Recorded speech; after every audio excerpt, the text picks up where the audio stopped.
team will have some support, and they may need it because Newcastle enjoy a perfect 4 wins from 4 home record in this fixture across both McDonald Jones Stadium and also today's venue, the number 2 sports ground, right in the heart of Newcastle.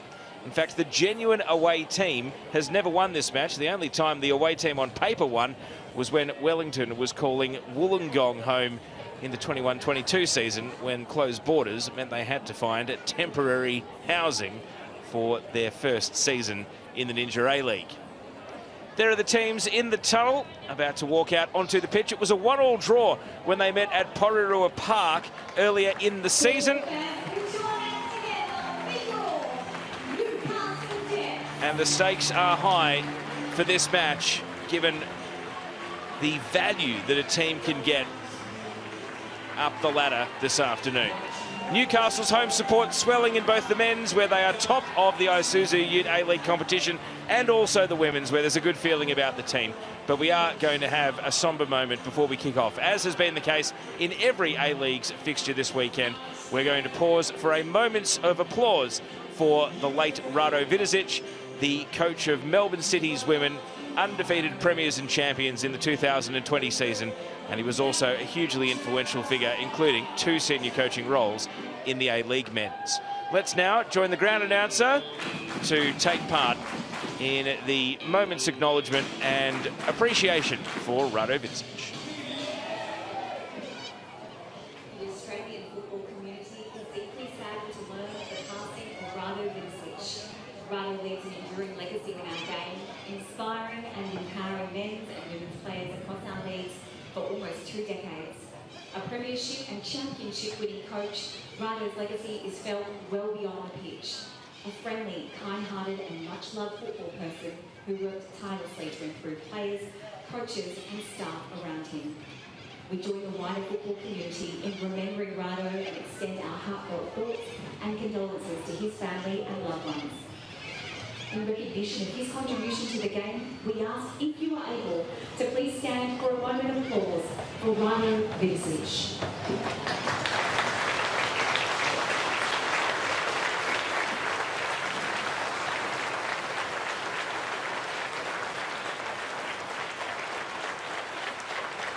Thank you. And as has been customary across every fixture week this weekend, a moment's applause. Let's take a look at how the teams line up. Newcastle continue to mass rotate. 10 days since they last played against Adelaide United, and they have made 5 changes to the lineup, including Georgia Ritchie in goal, Melina Reyes, Josie Allen, Claire Adams and Josie Wilson all into the starting 11, moving Davis Breyer and Lancaster to the bench. Ali Borcher comes in as the new backup goalkeeper, with Anna Leet out injured, and Zoe Karapetis also drops out of the matchday squad. So it's a massive moment for the Canberra local Georgia Ritchie. Only 17 years of age, she has been in the most recent Young Matildas camp. She'll make her Ninja A-League debut for Newcastle, a Canberra United Academy and Gungahlin United junior. And there is Anna Leet, picked up a knock in training, according to the Jets. So the New Zealand international is in the stands today. Let's go to the Phoenix lineup. Their most recent match was against Adelaide as well, and a win last weekend. Just the one change to the starting 11. Mania Elliott in for Lara Wall, who moves to the bench, and Tiana Jaber could be in line to make her first appearance of the season, coming back from a broken leg. She moves onto the substitutes bench, with youngster Grace Bartlett out of the matchday squad. Wellington Phoenix in the huddle, and well aware that if they do win today, they can jump into second. The away team has never won this fixture, and so they'd love to come to Newcastle and make a statement this afternoon. Mackenzie Barry joining the huddle there for a quick word. There is Stephen Hoyle, the Englishman who spent a decade in New Zealand. He coached in Auckland at Eastern Suburbs, and he doesn't have quite as many of his New Zealander ties in the Jets lineup today. Not just Anna Leet out, but also Kiwi Olivia Page not in the matchday squad either. But there are still plenty of Kiwi connections through the team. Michaela Ryan is today's referee. Assistants are Maggie Price and Nicoletta Soteropoulos, and Harriet G is the 4th official. Bev Priestman has been charging Wellington up the table, having a laugh there with her assistant coach Amy Shepherd before kick-off. It's been a groundbreaking season of picking up points and results that haven't been there for the Phoenix before. They've continued to tick them off this season. Away in Newcastle would be another boon. Brooke Nunn was described by Wellington Phoenix men's legend Paul Eiffel as the best player in the league on Friday night. Can she live up to the billing? It's 1 year to the day since she scored for her former club, the Central Coast Mariners, in an F3 derby. Will it be a happy anniversary for Brooke Nunn? So the referee just making sure all is in readiness. Newcastle to attack the right of your screens in their home gold as we get underway in this round 15 Ninja A-League match. The Newcastle Jets against the Wellington Phoenix. And former Matilda Teresa Polias joins me for this one. Teresa, after the result earlier today with Canberra United beating Melbourne Victory, second spot is back on offer for the Phoenix, and Newcastle know that they need a win in order to jump back into the top six. What a game in prospect. Thanks, Teo. Yes, I mean, incredible results this weekend so far. Such a tight ladder, which means this game is so important for both teams out there today. So, yeah, I'm expecting a very intense and physical battle out there. And I think in terms of the style of football, both teams are vastly improved from the cagey 1-1 draw that they played at Pororoa Park earlier in the season. So I think in terms of style points, we might be finishing the weekend with a bang as we see a long diagonal ball here for Josie Allen, starting on the wing today. One of the Australian under-20 internationals in this Newcastle outfit, and she's wrestled off the ball here by Brooke Nunn. As Nunn roams down the sideline, gets her pocket picked. Josie Allen bouncing back. Here's Sophie Hoban. Turned away from the penalty area by Emma Pinenberg, one of the full Kiwi internationals in the Wellington team today. Libby Copus-Brown to Claire Adams. Josie Allen goes to ground but still plays the pass. Sophie Hoban extracts a shot high and over the bar, and the first shot at anger took less than 90 seconds. What about the goalkeeper change for Newcastle? Anna Leet out. Massive stage for Georgia Ritchie to come in to make her Ninja A-League debut. Yeah, we just see Newcastle working it in that front third. But yeah, big change for Newcastle today, which sees Ritchie come in for her debut. And a big one for the youngster, isn't it? So it'd be great to see her get out there and show what she has. I'm sure settling those nerves, standing in goal in a league game for the first time. She'll be happy to see the ball down Newcastle's attacking end. Ellie Walker, the American central defender, trying to play through Pia Vlock, but Newcastle have set a midfield trap. Claudia Chico stepping up to join that midfield. Melina Ayres can't extract the ball away. And now Nunn briskly down the sidelines to Lucia Leon. And Leon looking for Michaela Woods. Woods, the step over, and a shot on the tight angle. Out for the first corner of the game. Josie Wilson right there with her, but Woods has 2 goals in her first 3 games, and it looks like a pretty inspired signing so far. Absolutely, and you just saw the threat that she has when she gets good service. So, winning the Phoenix a corner already. You can see a very strong wind favouring the end that Wellington are attacking in the first half. That corner flag favouring an in-swinger from Mania Elliott. And bend it she does. It's volleyed initially, and around the corner, that was a decent little half chance. That goes wide. Claire Adams seeing it over the line after Brooke Nunn was trying to turn it in. Yeah, and that wind really makes it awkward there, but around the corner volley there from Jale. So Elliott, who scored against the Jets last season, direct from a corner, in swinger here and wide at the far post, but the goalkeeper ran under the ball there. And out it goes, relief for Newcastle. It's the type of conditions here. You can see great delivery once again to that back post, and Kelly Brown just does enough to put off Jale there, but these are the types of conditions you don't want to concede any corners in. Elliott, who was able to lead a Wellington come-from-behind win at Pororoa Park, second to last time the teams met there, with a double, including an in-swinging corner, almost exactly like what we just got in the opening exchanges here. Jale dispossessed by Libby Copus-Brown. Sophie Hoban leads a counter-attack, joined by Josie Allen. Wellington scrambling back, Hoban, and it slides wide. Didn't have to hit it with any real force. It was all about positioning, and Melina Ayres lurking couldn't affect the play.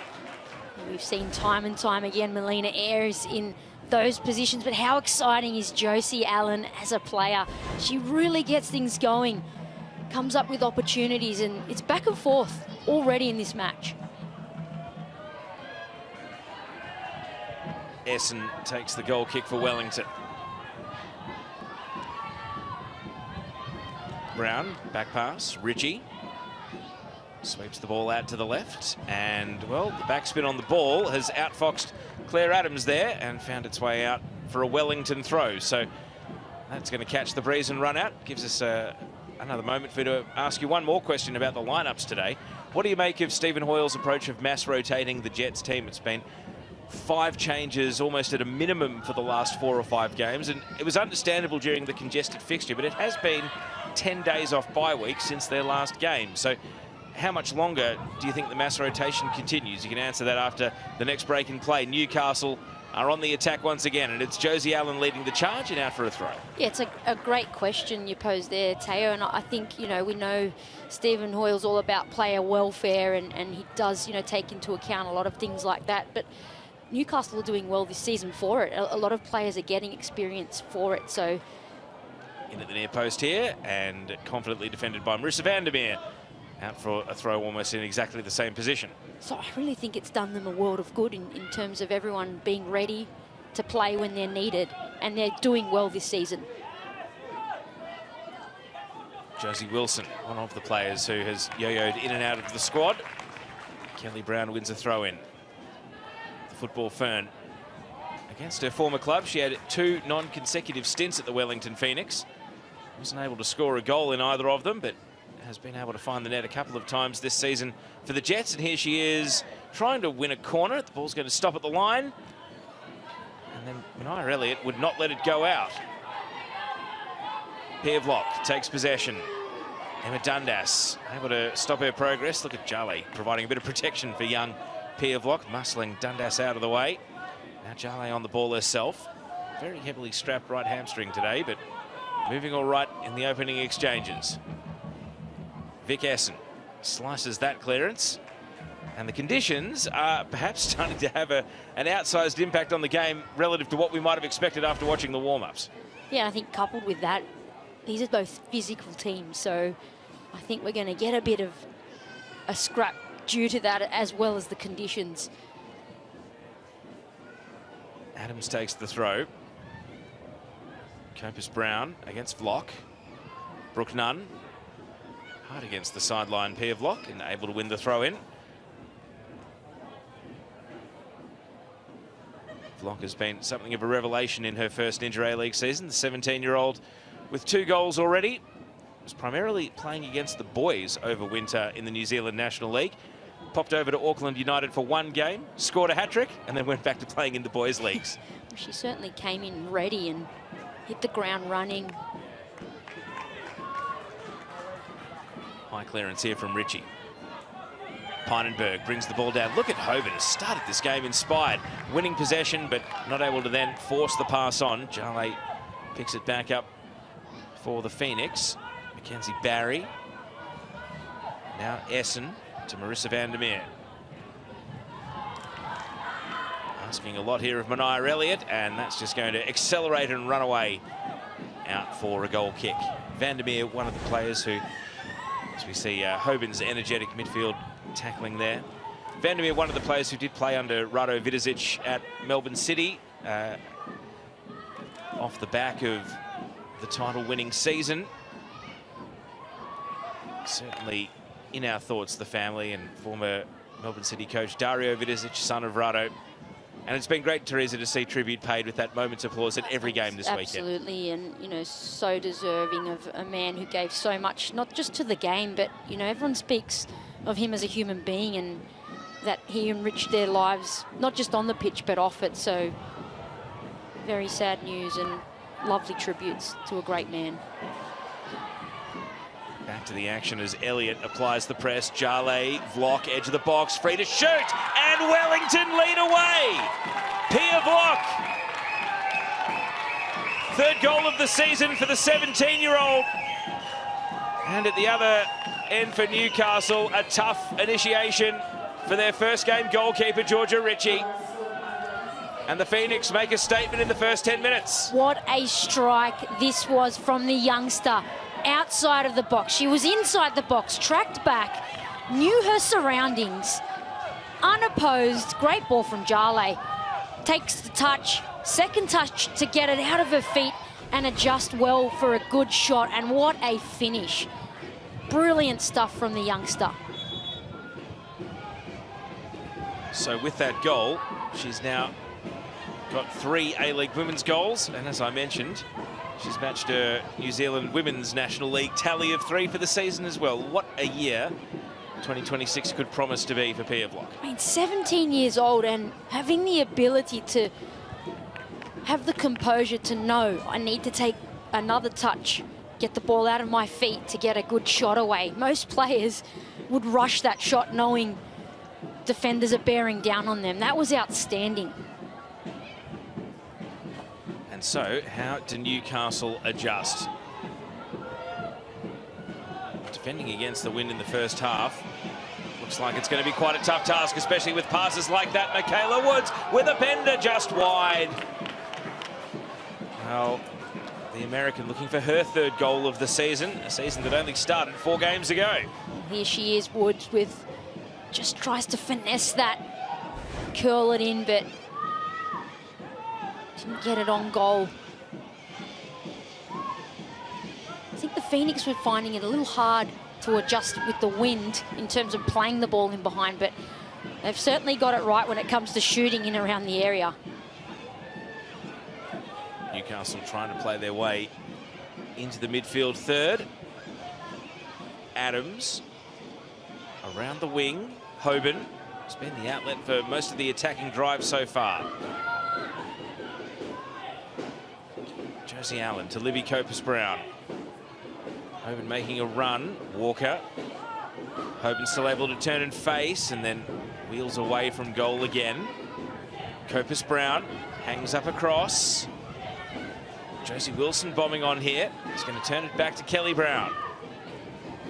Kelly Brown takes it out to the wing herself and a throw in on the way. But again, you can see the flags, the corner flag, the fans' flags, they are billowing. Here's another look. I mean, we've got to see this again. The power on that strike, that's where the wind really helped, and really smart play to take the shot there. And it's the type of conditions you've got to play a different style depending on what way you're running out there. It really forces you to think about your style of play.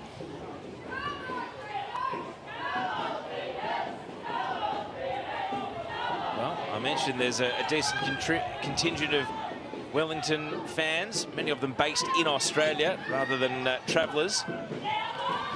But they're always vocal, and they are particularly prominent in New South Wales, so why wouldn't they make the trip up the motorway to Newcastle? Seem to have brought the Wellington wind with them. They'd be loving it, even if many of them, or some of them, haven't been to Wellington in a little while. Feels like home out there. Lucia Leon, the header on. Tash Pryor clearing from the centre of defence.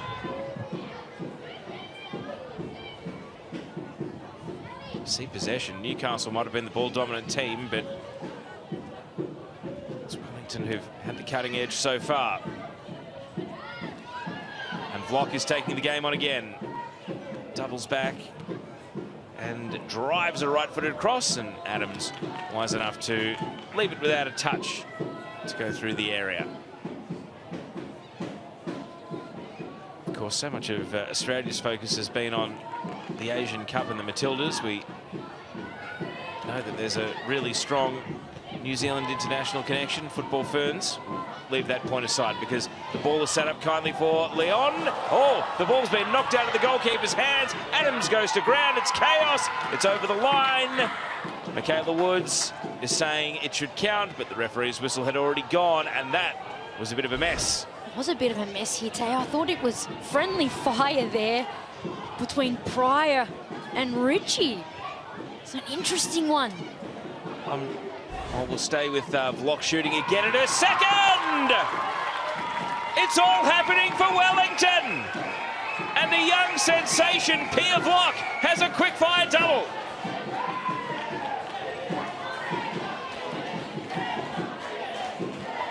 And the Phoenix fans in the stands are absolutely loving it.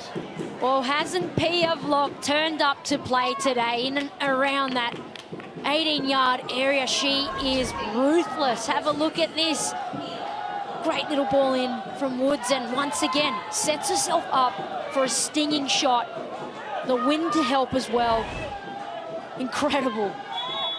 What did Newcastle do? Do they have to put a number from midfield back into defence? Do they have to change formation on the run? It just seems like they're really shaky. And before that ball hit the net, I was about to ask you, what exactly was the infringement that meant that Michaela Woods' goal was chalked off? It was an interesting one because, yeah, that goal I think should have stood, but Newcastle, yeah, in a bit of trouble here. So early in the match, they're 2 down. Something's gonna have to change here. Scoring 1 goal back would be a good way to address it. Hoban against Walker. Copus Brown. Josie Wilson. Wilson lifts the ball into the box. It slides to the back post. Allen twists around on the ball. Ayres launches into a header and sends it well wide. When you've got a player like Melina Ayres on your team, you're never out of it. But Newcastle Jets need to do something about Pia Vlok in there. So far, her aggression. There's that chance there for Melina Ayres, but the aggression and the urgency is not being matched by the Jets in those crucial areas. So they need to fix that now.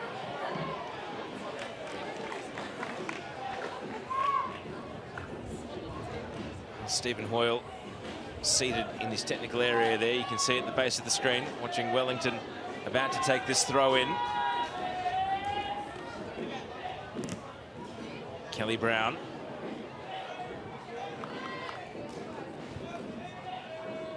So what are they mulling on the Newcastle bench? Would you believe this is actually the 3rd time Wellington have scored 2 goals away from home against Newcastle? It's just the previous 2 times Newcastle beat them 3-2. So the promise of goals continues, but Vic Essen will be hoping they're all down at the other end. Well, there you have it, Teo. We know that incredible stat about the away team not having won in this fixture, so anything can happen. 3rd for Wellington, and it might be a big hill to climb. Claire Adams sticks a tackle here. Walker's ball. Adams again in 2 minds about a back pass or hitting the line, and in the end, the ball is going to spin out, and it's going to be a Wellington throw.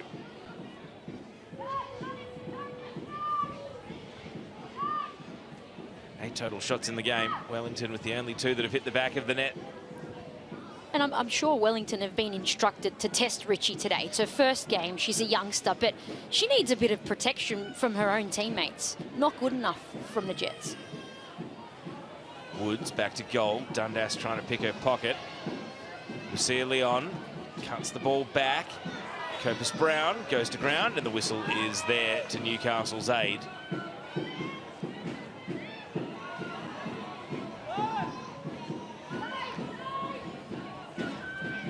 Claudia Chico with a long ball.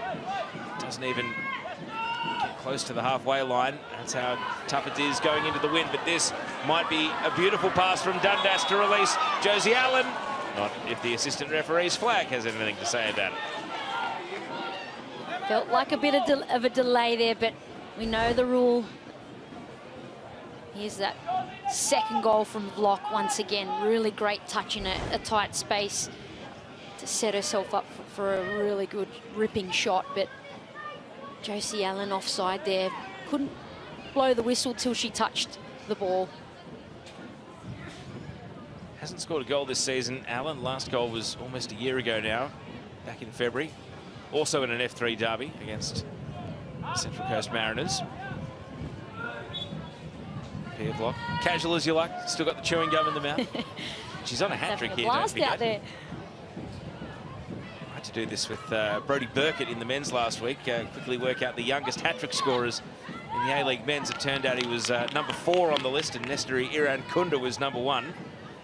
Might have to dive into the archives and find out the youngest hat-trick scorer in the A-League women's, because Pia Vlok's got a lot of game time to score 1 more. I'm sure she'd be in that top 5 to 10. People do extraordinary things at such a young age in this competition, though. Certainly do. And a foul here on Manair Elliott. Josie Wilson quick to return to defence and a look at some of the physical play. Just a bit back there from Tracy Allen. Elliott. Dundas interrupting, only briefly though. Pynenberg, 3 for Wellington. And a first Ninja A-League goal for the Football Fern. And a really tough initiation for Georgia Ritchie on her Ninja A-League debut. Well, it's in and around that area once again. Pynenberg unopposed, and this is the issue the Jets have in this game. There is no protection for the youngster in goals. Pynenberg with a free shot there. They're hitting the ball on target. They've got the wind behind them, and absolutely ruthless so far in this game. 6 A-League games is how long it's taken 21-year-old Emma Pynenberg to find the net for the first time. Having come back from playing in the Netherlands, the Western Springs junior scores her first Wellington Phoenix goal. And it's 3-0 after just 20 minutes. Newcastle heads are still spinning and the Phoenix look lethal every time they go forward.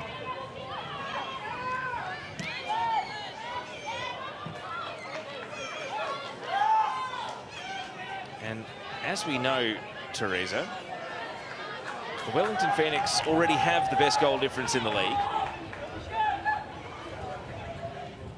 And when they got a hold of one particular team earlier in the season... I see where this is going, Teo, and I want it... Let's stay with Pia Block. I'm going to nip it in the butt.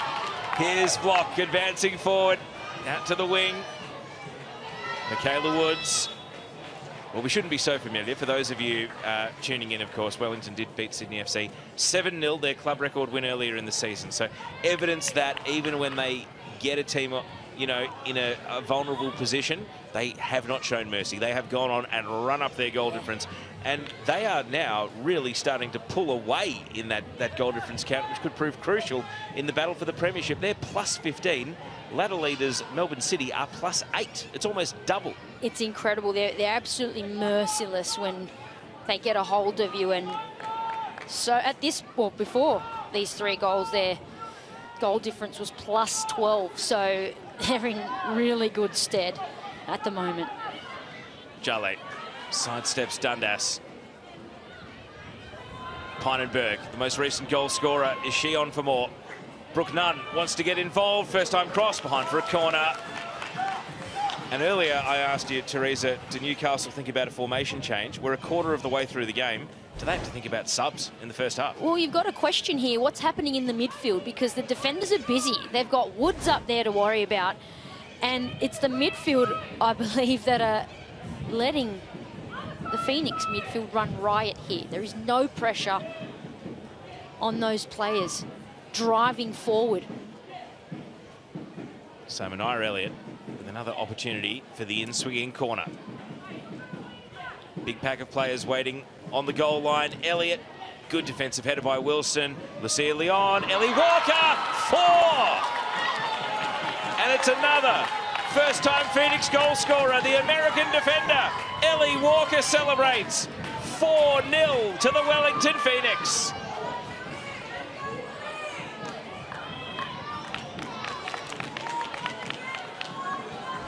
Well, they were first to it once again. This time, off the corner, Leon puts it back in. And Walker gets a free flick into the goal. Same problems for the Jets. And Wellington absolutely loving life at the moment.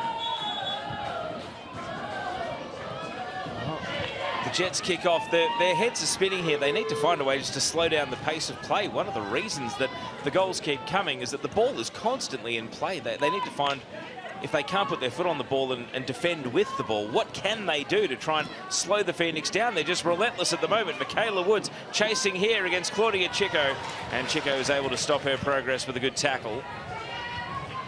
Wilson, dangerous back pass into the penalty area.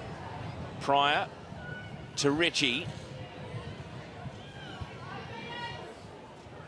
Phoenix through Lucia Leon.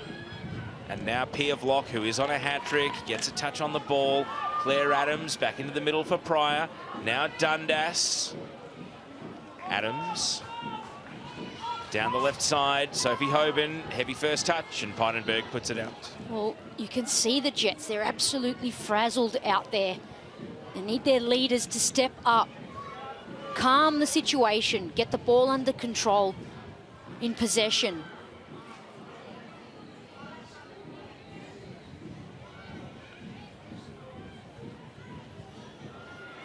Well, perhaps the most shocking thing about a scoreline like this is that Newcastle came into today 5 wins, 1 draw, 6 losses. I mean, it's not like Wellington Phoenix are running up the score against a cast adrift wooden spooner. They are 4-0 up against a team that has taken some scalps, beat Melbourne City, no less, earlier in the season, something the Wellington Phoenix were not able to do in 2 attempts. And we now have a 4-0 scoreline barely a quarter of the way through the game. Yeah, it's certainly not the Newcastle Jets that we know and that we've known this season. They really let themselves down out there. That lack of intensity and accountability in particular when it comes to picking up players in crucial areas has been really, really poor, as you can see with the scoreline and the way Wellington are so easily getting shots away and finishing.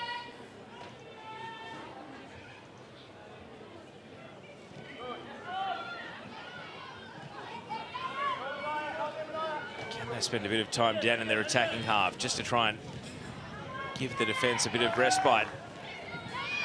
Copus Brown. Hoban. Just feels like Phoenix have got numbers at the ball every time Newcastle play a pass at the moment. They are under siege. Ritchie switches over to Adams. Adams to Ayres. Tash Pryor, the centre-back, making a run forward. And the risk now is that she's no longer in defence.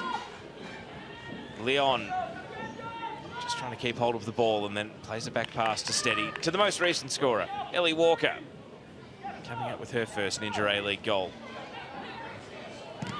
Potential giveaway here. Vandermeer has to go to work. Hoban takes possession on the right. Cut back to Copus Brown. Now Dundas rolling off Pynenberg. Has to go laterally though. Adams. Melina Ayres. Can she fashion a chance here? Dundas doesn't strike the ball with conviction. And it's an easy collect for Vic Essen. Well, it's better there from the Jets, and there's laying it back for Dundas. She didn't get enough on that though to challenge Essen. A huge mountain for the Jets to climb now. They've let Wellington run over them, and in these situations it's very hard to overcome that. Vlock distributes the ball out to Nunn on the right. Nunn, Lucia Leon, free in the box. Lucia Leon, side netting this time. Yeah, once again, good footwork there from Lucia Leon. Key player for the Phoenix and really good with her feet. But again, I just don't think that the urgency is there from the Jets. They're too far away. There were defenders around, but they're not close enough in an area like that, such a vulnerable area where you've got to be pressing that ball 110%. Hoban. Ayres, bit of space to run into. Sends, and the ball runs under the feet of Kelly Brown. I guess when you're 4-0 down, there's little margin for error here. Yeah, and they've got to be really mindful of the frustration levels. I know they're 4-0 down, but I think they've just got to see this as an opportunity to do something incredible and go for it. We've spoken about Phoenix boosting their goal difference. Newcastle came in with a level goal difference today. It's now -4. To put that in context, they sit 9th on 16 points, and 6th placed Central Coast Mariners on 19 points, so only 1 win ahead, but on +1, so that's a 5-goal gap already. Here's Brooke Nunn. Lucia Leon against Pryor. And the result is yet another corner kick. And given the quality of chances that the Phoenix have created, it's almost incredible at this point that Maya Elliott hasn't been able to find a way to score from one of these corners. Certainly that strong wind will help with the in-swinger. But yeah, such a tight ladder, Teo, and that goal difference is so important.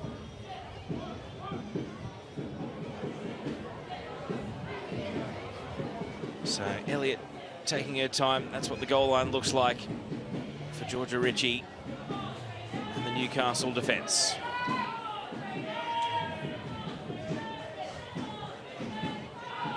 It is a similar in-swinging corner, and it's just wide. Grace Jale, the closest player, got the last touch, and that's two corners which have been near misses. Amazingly, the previous one was when the score was 0-0. Yeah, it looked like a replay of the earlier one, but you can see who the target player is.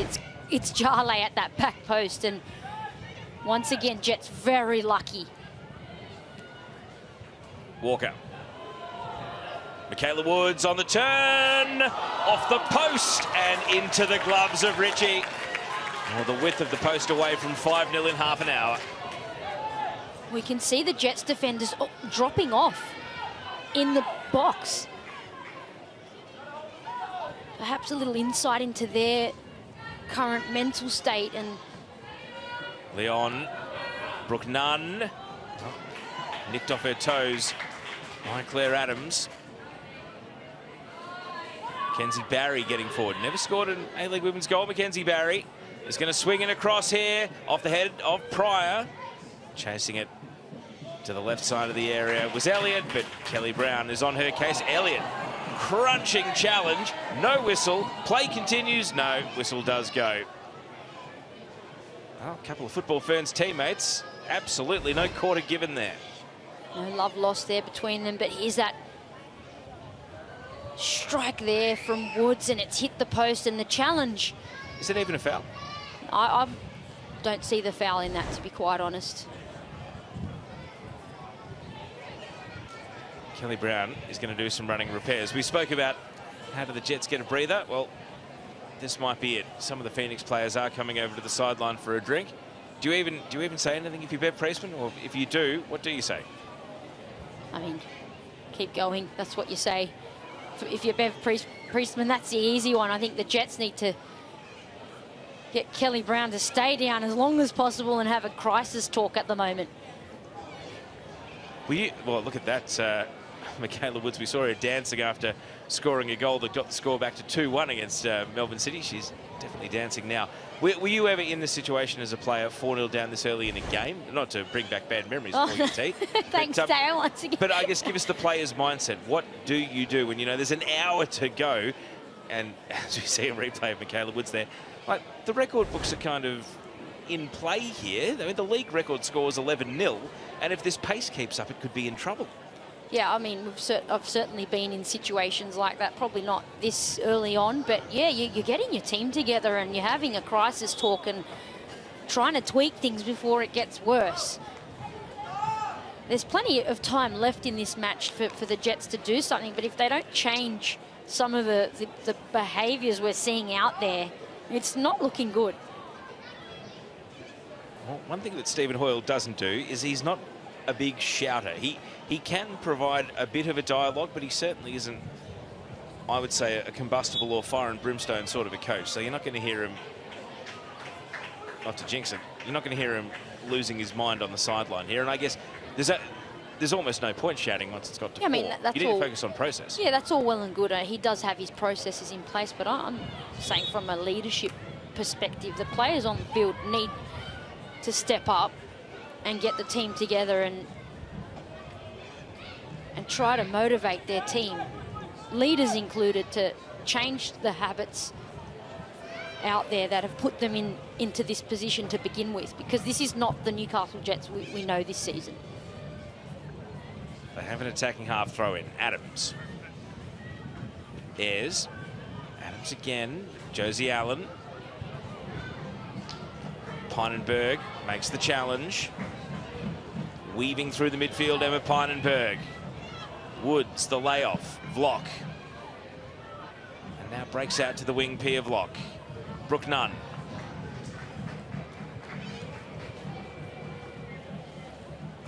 And the attack is briefly halted, but the Phoenix do have a throw in.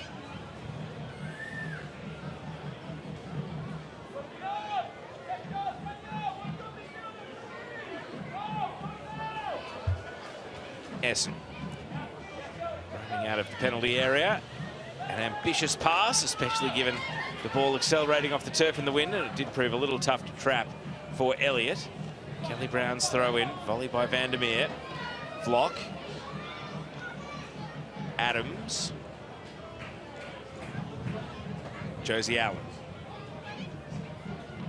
Plays the pass to Hoban. Hoban against Mackenzie Barry. And a stand-up challenge from Barry. Hits the sideline.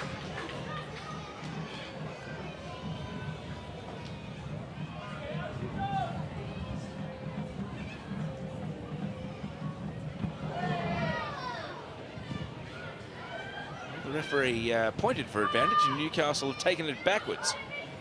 Not sure how advantageous that is, but they find themselves working out to the right flank. Josie Wilson.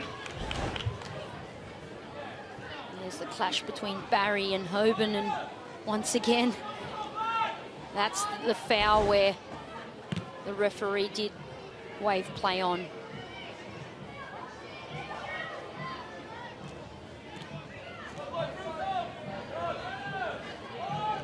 Barry, see Hoban trying to sprint it out here, make it just a little bit difficult for Vic Essen. Essen falling off balance, but still gets it into the attacking half. Pryor, got to be careful here. Phoenix hunting the ball. Woods, and now Lucia Leon takes on Chico, and Chico with a good slight challenge. And again, the fans have a role to play as well. They encourage the good defending and the good play. Hoban in a tangle, and the free kick goes Wellington's way. Well, this was much better defending from the Jets. Pressure on Leon there from Chico. The crowd getting behind him. They owe it to their fans to show some higher energy out there.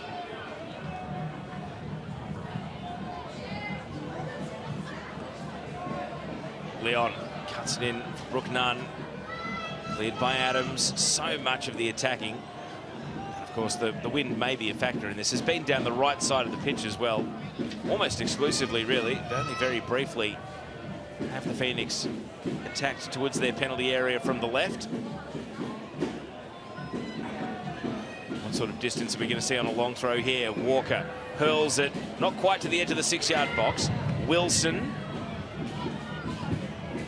Ball held up by Hoban. Allen picks a gap, finds Copus Brown. Copus Brown for Ayres. Ayres with it all to do. Support now arriving. Kelly Brown. Bending across, and it tails out. An anticlimax. Yeah, it just sums up the Jets game today. But they've had some promising patches going forward and creating half chances. I think it's more the defensive work in their back third that's really let them down, but they've got to just find a way to keep going. Well, half-time is in sight, and who knows? It could be one of the great rallying cries to go out and use the wind in a similar fashion in the second half. And it's probably worth mentioning at this point that a team has never in the history of the A-League Women's come from 3 goals down to win. And there have only ever been 3 instances. One of them was earlier this season between the Central Coast Mariners and Melbourne Victory, where a team has come from 3-0 down to draw. So obviously it stands to reason. A team has never, ever, ever come from 4-0 down, not even, or 4 goals down, not even 2 draw. So we are in unprecedented territory if the Jets do get anything from today. Well, they've got to see it as an opportunity to do just that and draw enough motivation to do the incredible, the almost impossible. Getting to half-time, not conceding any more goals would be priority number 1. However, this could still feel like a very long 6 minutes and stoppage. Leon, Michaela Woods trying to work through the gears. Adams is equally quick, able to get back and make a contest, and a contest that she wins. Newcastle's throw. Well, that's the thing about this game, Teo. The conditions mean I think the second half's going to be a whole different ball game, and Wellington have done really well to play to the conditions. So it's Newcastle's turn in the second half to use the wind to their advantage. So they'll be really hoping that they can get their heads up and do that. Leon, Vlock. Brooke Nunn. Adams interrupted, and now Dundas on the ball, but still a lot of work to do. Dundas to Adams. Copus Brown presents for the pass.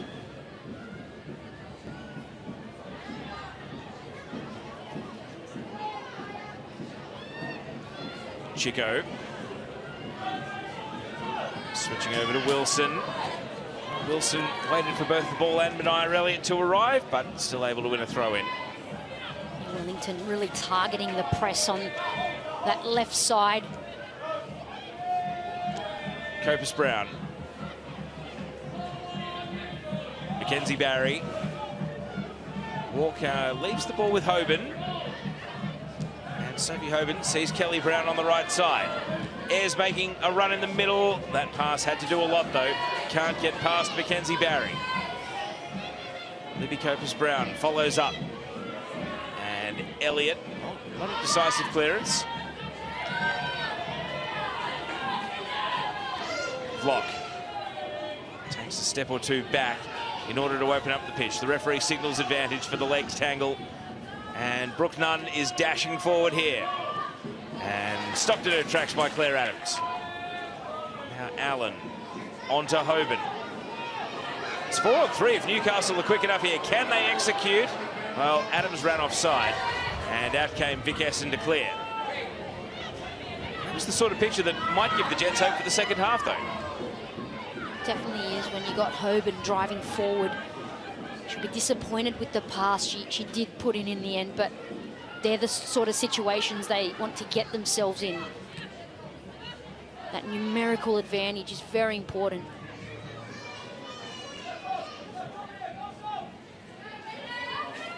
Here's Van der Meer. And that ball will be unretrievable for any of the Phoenix players, but the Jets are going to find themselves trapped down in the right back corner as they see it.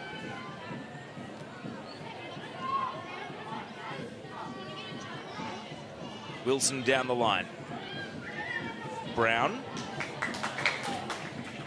Wilson to Dundas. Pryor. Jale with strength wins the ball back. Pinenberg. Brooke Nunn. Didn't quite hit the shot with the technique required there. It just slid off the boot more than anything, but there might be another chance on the way in short order. Pinenberg.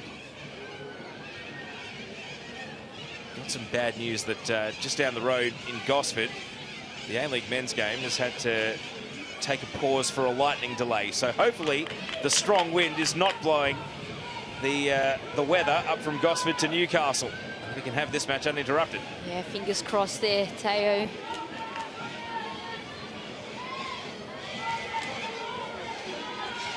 Long chain of passes being strung together here. Barry, and now stopping that chain is Chico's header. Nunn left the ball for Pinenberg. Now the return pass. Brooke Nunn into a 50-50. Dundas matched the contest. Michaela Woods with strength wins the ball back. And that one sliced wide, not close to the target in the end. Yeah, Woods once again busy using her strength to her advantage there, but she slices that shot wide. Look at that mentality, still disappointed. They're 4-0 up, she's missed a shot and she's still disappointed. That's elite mentality there.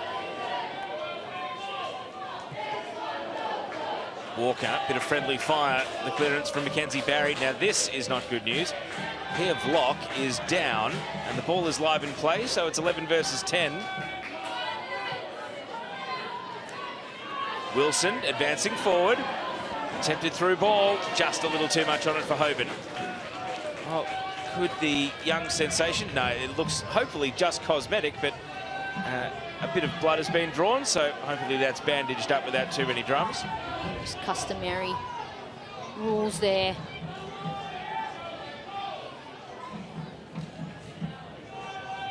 And as you can imagine, no appetite for Vlock to come out of the game, nor any appetite for Phoenix to take her out. They'll do the running repairs and they'll back themselves 11 versus 10 for the remainder of the half. Wait and see how many minutes of stoppage we're going to get. The treatment continues. And there we go, Pia Vlock back on.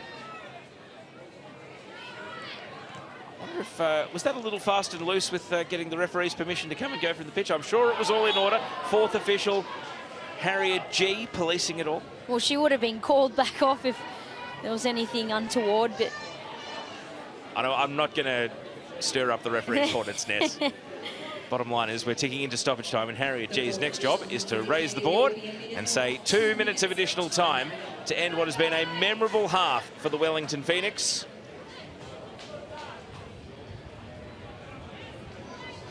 And Newcastle have at least, if they can survive 2 more minutes, been able to stop the goals at one end, and maybe they can recuperate in the rooms at half-time. Ritchie rolls it out to Adams. A goal to head into the rooms, and you just never know what sort of seeds could be planted for the Newcastle Jets. With the likes of Ayres and Kelly Brown out there, they can score from anywhere. Dundas. Possession won back by Vlock, straight back into the thing of things. Adams. Able to run and go for a dash here, and an attacking free kick. We haven't seen too many set pieces in the attacking half. A couple of corners for the Jets. Now they've got a free kick relatively close to the penalty area. Yeah, Pynenberg just clips the ankles there, and it's in a good spot here for the Jets. A few players put their hand up for this. Kelly Brown, and we know Josie Allen. It appears to be Kelly Brown standing over the ball. You would think into the wind, this is too far for a direct shot. Kelly Brown is going to try nonetheless, and it's just catching practice for Vic Essen in goal. Yeah, not enough there to trouble Vic Essen. Just a floating one in. And the goalkeeper here is going to milk a couple of seconds. See, it's the end of 2 minutes additional time. And Pia Vlock, could the first half hat-trick be on? Oh, that's going to roll wide, but the whistle had gone for a foul. And perhaps the greater concern is Tash Pryor is holding her shoulder here as a result of being fouled. Yeah, really concerning signs here. Certainly a hefty shove there. You can't argue with the referee's call. Well, this is the sour note to end the first half where a lot has gone wrong for the Newcastle Jets, and if Tash Pryor is unable to emerge for the second half, then that really would be a bitter blow. But what a performance from the Wellington Phoenix.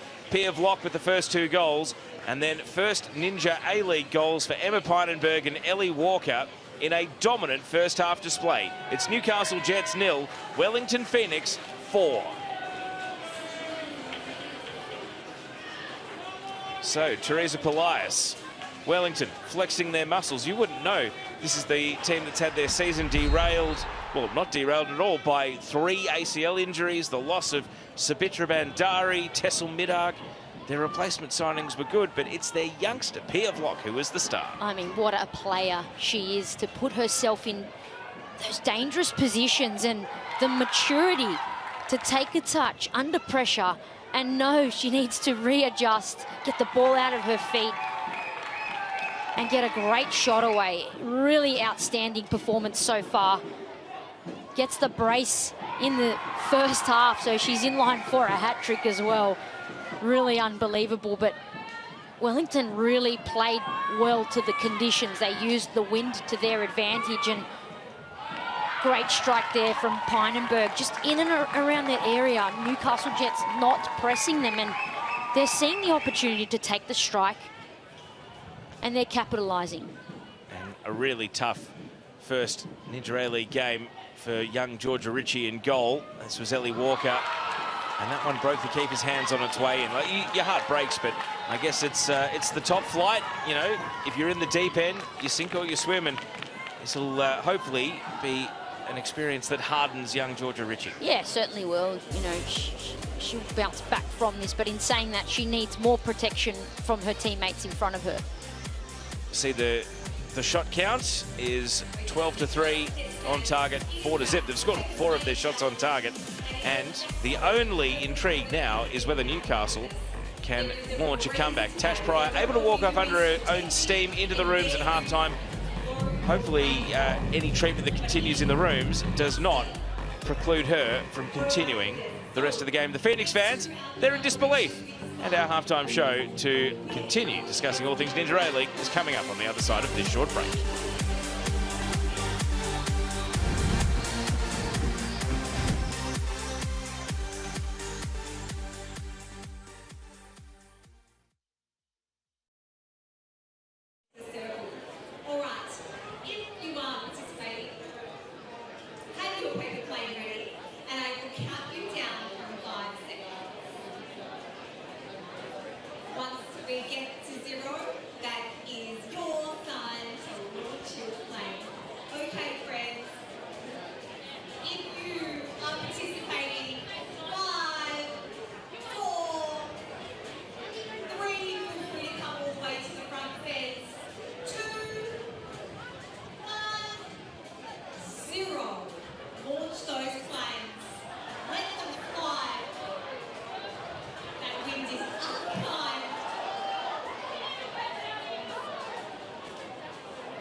Okay, that was a tricky one today. I'm going to give you that, but let's see if our Jets members can go a little bit better from our centre circle.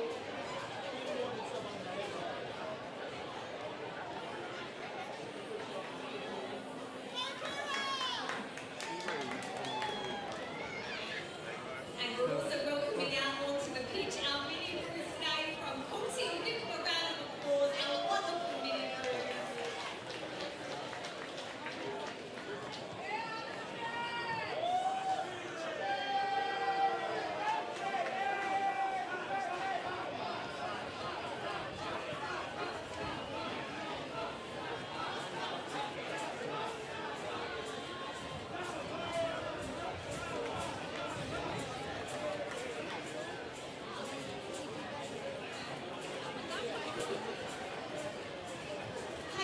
Hey, football fans, we've got a birthday girl today.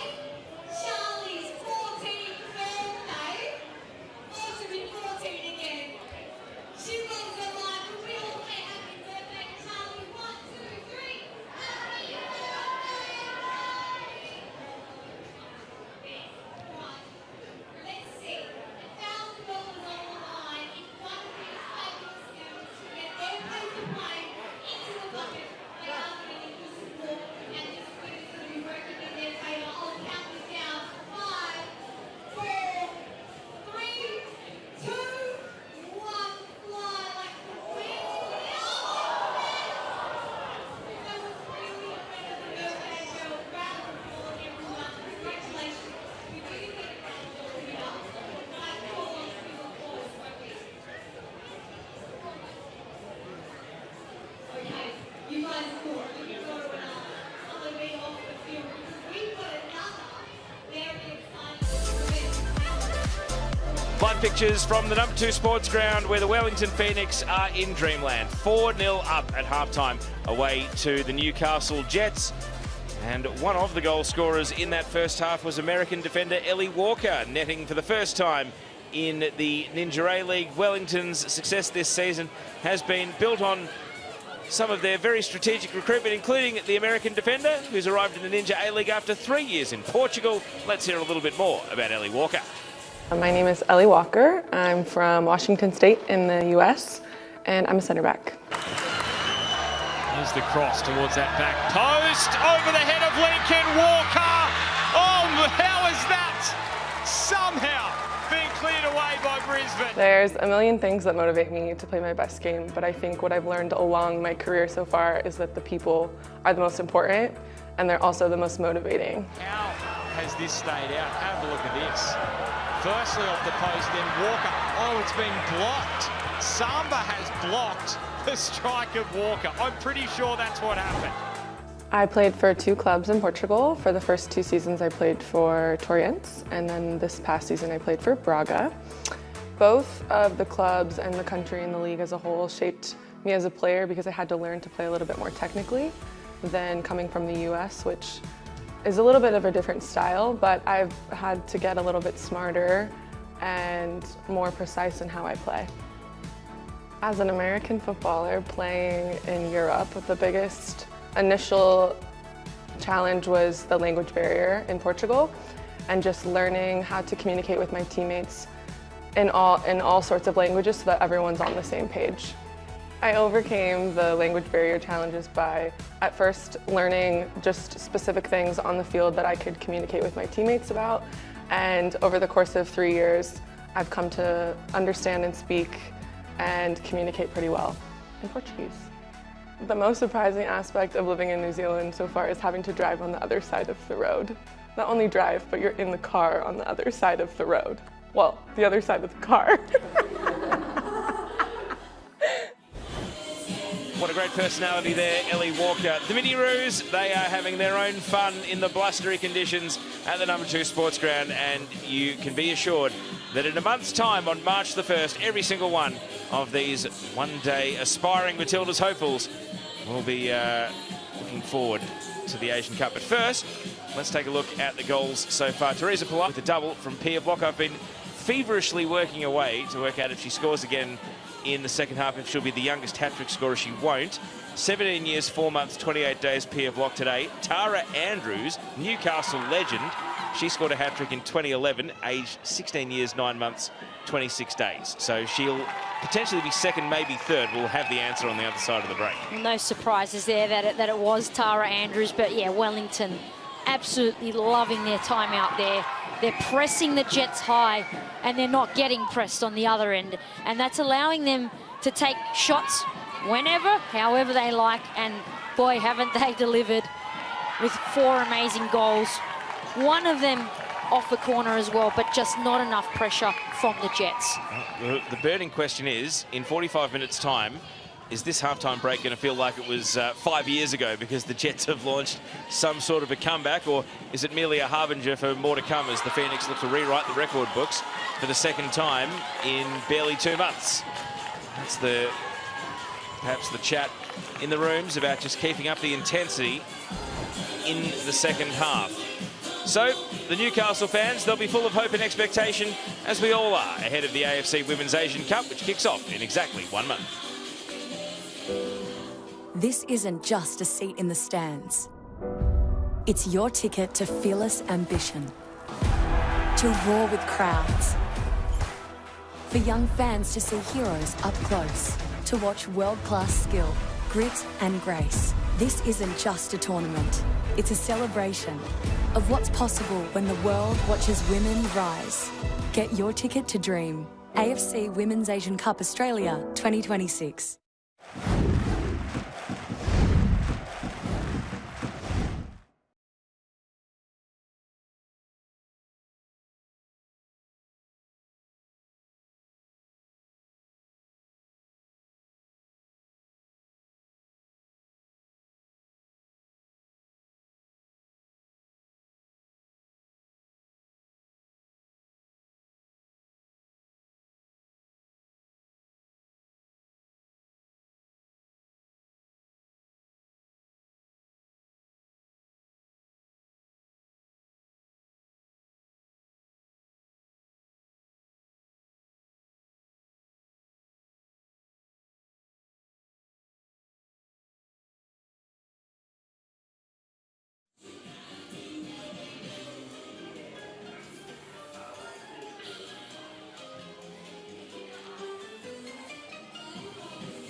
Wellington Phoenix players already back on the pitch. Newcastle making their way to the sidelines. Just how different a game will it look? Newcastle with the wind at their backs, but 4-0 in arrears at halftime. And as you can see there from the shirts and the hair and everything, it's still very blustery. Former Matilda Teresa Polias, while the A-League men's has not been spared a lightning delay this afternoon. Thankfully, it looks like the referees are back out and ready to get this match back underway. Are we about to witness the impossible? A team, as I mentioned in the first half, has never come from 3-0 down to win. Newcastle are 4-0 down. A team has never come from 4-0 down to get a draw. Well, what better time, Teo? The Jets are 4-0 down at home. If they could do this in front of a home crowd, that would be absolutely amazing. Now a double change. Alexis Collins and Charlotte Langton for Adams at left back.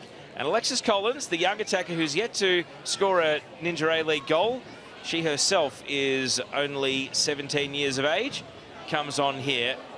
So, double change. What do you make of taking Copus Brown out of the game? Yeah, look, I'm not surprised to see, big changes happen for the Jets. It was a particularly poor first half in terms of their defensive display in their final third. And, Copus Brown, she's a very experienced player and she's made way. And perhaps Stephen Hoyle had to sort of make a bit of a statement given the standard that he saw out there from his team.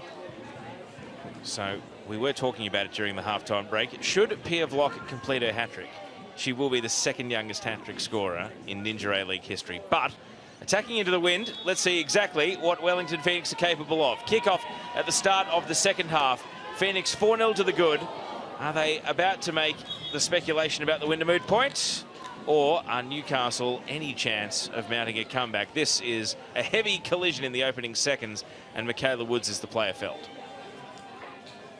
It was between Woods and Lancaster there, and they're two really physically dominant players. Both back up, though. No call for the trainer. And Charlotte Lancaster's first involvement off the bench at halftime to get stuck in, just a drop ball to restart play. You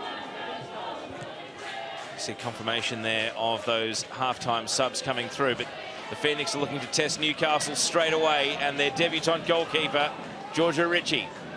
Here's Brooke Nunn in at the near post, and Pryor comes across to volley clear.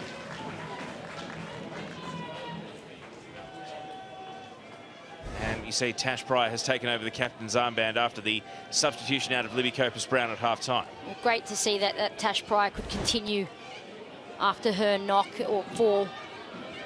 And better protection there for Georgia Ritchie. Yeah, concerned about that shoulder injury at half-time. Alexis Collins with an inauspicious start, knocking the ball out, but the young striker still hoping and looking for that first Ninja A-League goal, on for appearance number 8 of this season.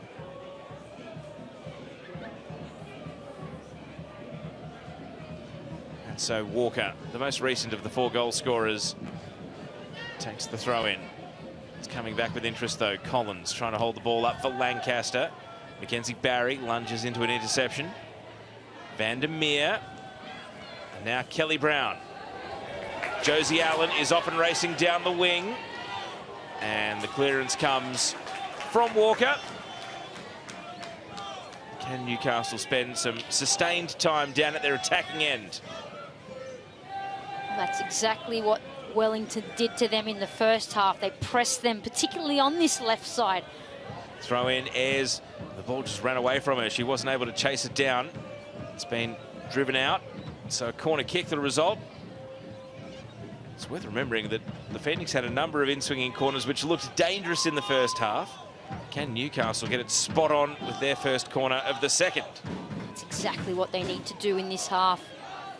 Test Vic Essen in goals, whether it be from corners or in general play. Kelly Brown to take. High beyond the back post. Lancaster's header into the mixer. Josie Allen swing and a miss. And Brooke Nunn able to sink the slipper and clear. That's the difference. Wellington are just such a clinical team. Hoban caught in possession by Pynenberg, but back in for more. And this time it's Brooke Nunn's turn to extract the ball, and across comes Dundas.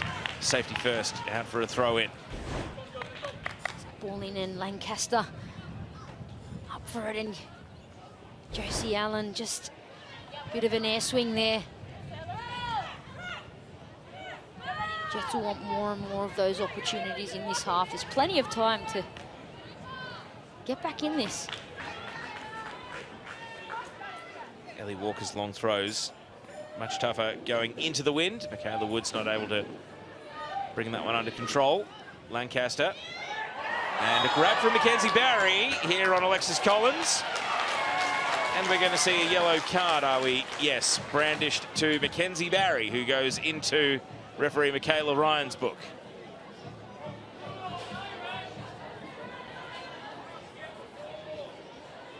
And so, T. Well, here's, yeah, you can see Barry has a good hold there of her, and you cannot deny that is a yellow card. So, Charlotte Lancaster, a bit of a set-piece specialist. She scored some amazing goals this season, but can she turn provider with this free kick? First head, Grace Jale, and Barry, who gave away the free kick, is first to the ball. Trying to hit it down the line. Wilson.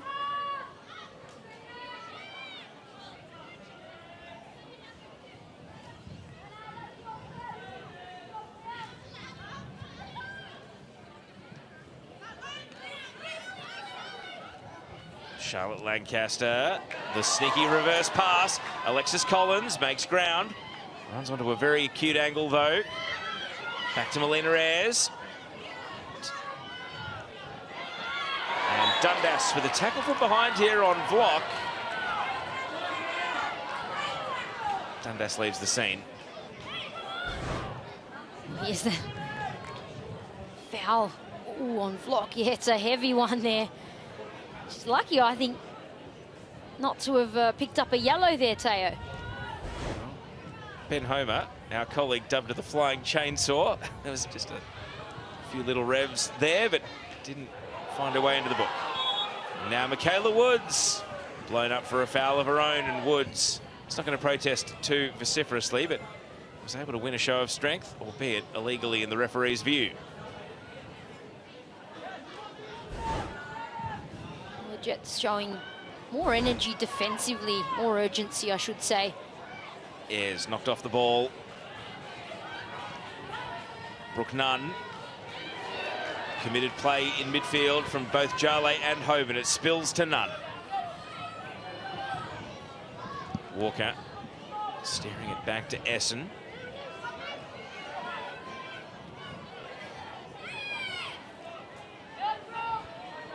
And across comes Chico. Can only clear away from Nunn at the expense of a throw-in.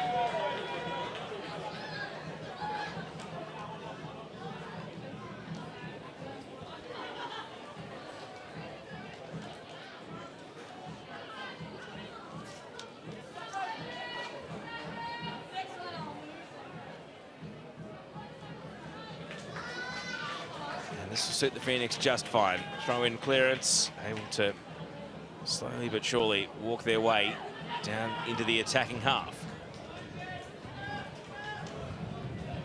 A bit more oomph on this throw-in. Leon, Michaela Woods, and caught offside.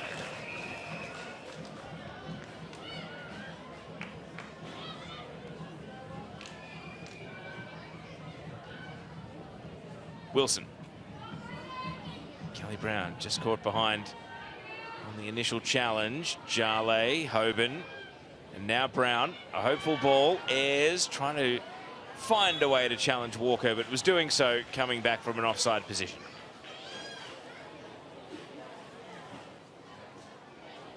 You can see Ayres definitely had the head start there, coming from that offside position. Ayres has scored in all 3 of her previous games against the Wellington Phoenix. 2 of them in the colours of Melbourne Victory, and of course most recently at Pororua Park from the penalty spot. And 1 goal in each of the previous 3, so certainly a danger player today, but we just haven't seen her so far in the game into the areas of the penalty box where she can be so deadly. Got a Newcastle player down here, and the trainer is out already.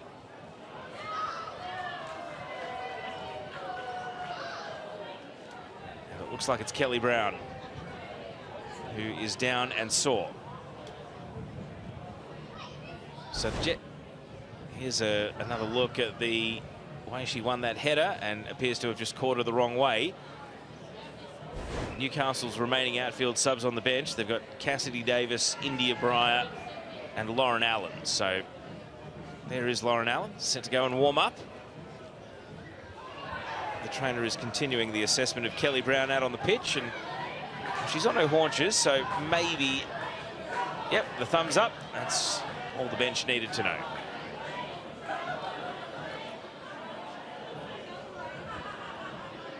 Not quite 10 minutes into the second half. What do you think Stephen Hoyle and Emma Dundas are discussing there? Look, the Jets have come out with more energy, and I think going forward they just need to pick the right pass. And Dundas, she's the key player in terms of that, so. Playback underway, 11 versus 10 for now. Kelly Brown hoping to get waved back on, and indeed she is, the full complement restored. Newcastle looking to attack quickly through Alexis Collins down the wing. Collins engages Van der Meer, sends the ball back. Wilson, Collins, and now Brown. And that, well, neither a cross nor a shot in the end, just a narrow pass that sails out.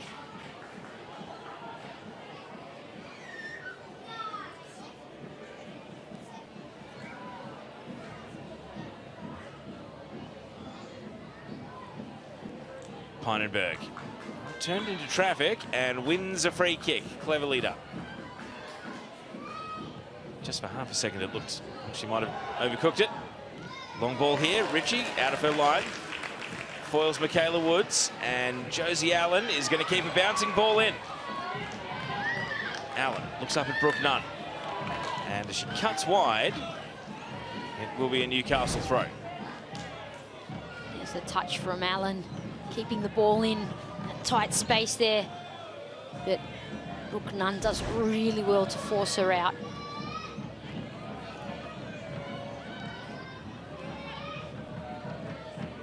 See how deep Michaela Woods comes to receive the ball, so perhaps that's what Stephen Hoyle and Dundas had that conversation about, being accountable for Woods when she does come deep. Two substitutes potentially on the way here. Lara Wall and Zoe Benson. Leon.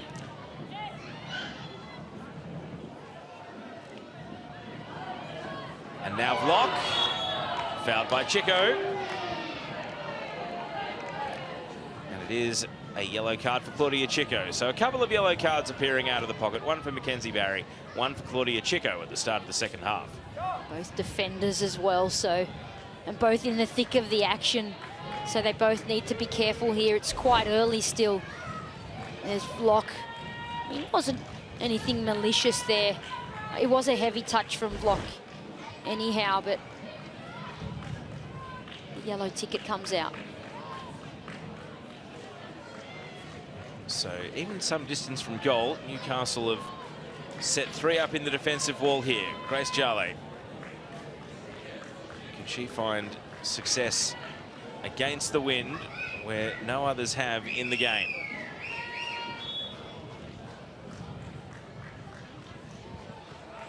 Jale with power, and the wall stood up and braced for impact, but it's a handball, and it's going to be another free kick, similar distance, slightly off centre now, straight away. It was an ambitious choice to go for it from that position. I wonder if she'll have another go of it, or if they'll switch things up a bit. The wind gusts are over 50 kilometres an hour, and the corner flag at the far side of the pitch is bent at almost 45 degrees.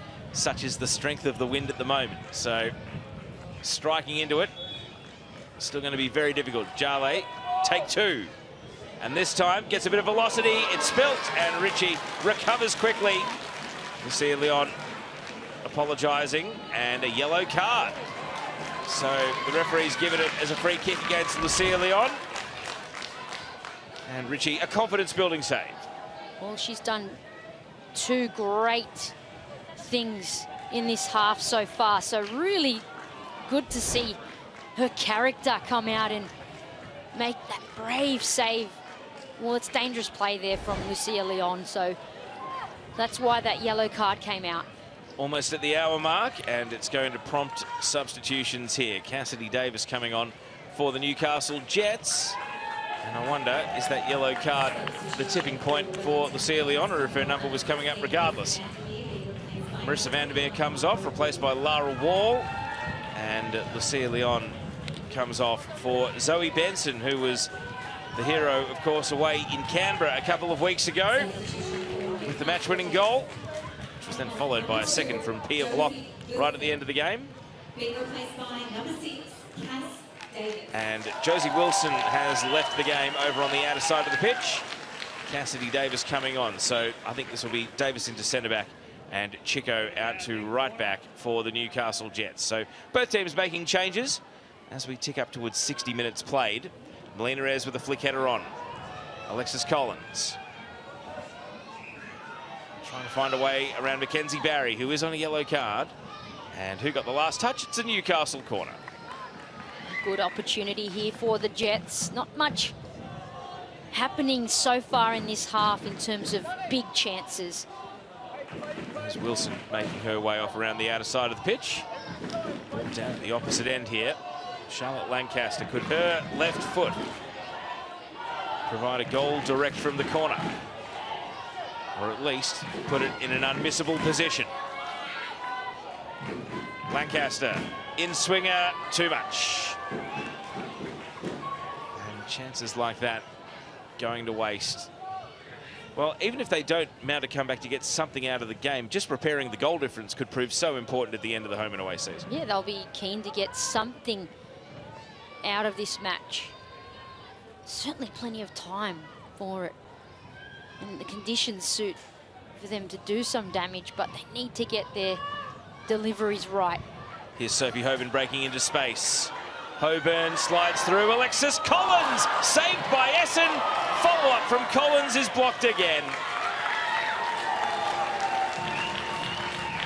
Jets getting closer.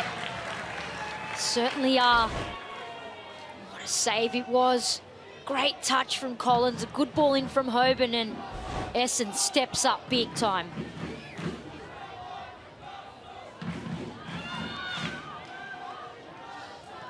All the way back to Richie. See confirmation of those subs still rolling through.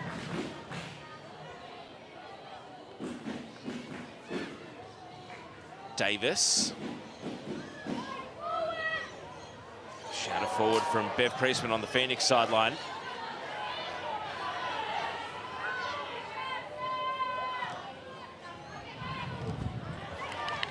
Nunn was looking for a gap. Then with real energy wins the ball back. Bev Priestman directing traffic here. Didn't have to offer too much advice in the first half when everything was going to plan, but urging for more from her team here. However, that pass is going to slide on to Richie. Now back to the bench to have a chat with the Brains Trust. Jets continue their build-up. Ayres sets Chico away. Numbers in the middle here. If Chico can get the delivery right. Chico, Collins leaves it. Josie Allen over the bar and out for a goal kick. Well, it was brilliant from the Jets. Chico bombing forward and made a really good decision to cut that cross back. I felt Collins may have been a dash offside there, so she made a really good choice, but Josie Allen just getting under the ball and skying it over. Well, the Jets starting to work through the gears, looking a bit more fluid in attack. Can Wellington sting them on the counter, though? Here's Pia Vlock. Tash Pryor in pursuit. Vlock cuts onto her left. It's a hat-trick for Pia Vlock. The second youngest hat-trick scorer in the history of the Ninja A-League. 17 years, 4 months, 28 days. Pia Vlock, take a bow. Take a bow, all right. My goodness, when she drives forward, you cannot stop her. So aware of her surroundings. And another great finish against the run of play. 3 in this game, and now up to 5 for the season. And you see it there, the second youngest hat-trick scorer, behind only Tara Andrews of the Newcastle Jets in 2011, who was 16 years old, 9 months and 26 days. And she jumps into second place ahead of Daniela Garlich, who scored a hat-trick for Melbourne City, aged 17 years, 6 months and 20 days. So she got it by a couple of months as the second youngest hat-trick scorer in the league's history. And I think we can give up any pretense of a comeback now. As much as Newcastle was starting to look better, the Phoenix have scored into the wind. They have shown that it is not the boogeyman, and they are now deservingly 5-0 up. They certainly are. They're just so clinical. And Pia Vlock, the history maker, wow, what a performance in today's match. So deserving. And a couple of others in the youngest ever list. Tamiki Yallop, back in the early days of the league, scored a hat-trick as an 18-year-old. As we see Hoban with a long ball here that's going to slide off target. And in more recent times, Sienna Silvestre was 18 years old when she scored a hat-trick for the Wanderers. So it's pretty rare company. And I mean, people saying Sam Kerr, we had a look at halftime. I think she was 21 at the time of her first wow. W League hat-trick back in the day. I mean, you just listening to those names and the careers they've forged from those early days, it's so exciting. Well, I think New Zealand have had a couple of, young attacking sensations. Millie Clegg recently making a club move in Scandinavia. Ball given away here and cleared away. Only as far as Hoban. Again, goal difference could prove so important. If the Jets find themselves chasing one more goal on the last day of the home and away season, they might think back to a day like today. How many of these 5 can they grab back before full time, or will the Phoenix simply make it worse? Ayres on the turn, foiled. And now Davis, Kelly Brown. It goes wide of the target. Just not falling for the Jets there. They seem to be just rushing the final shot. They're getting into good areas, and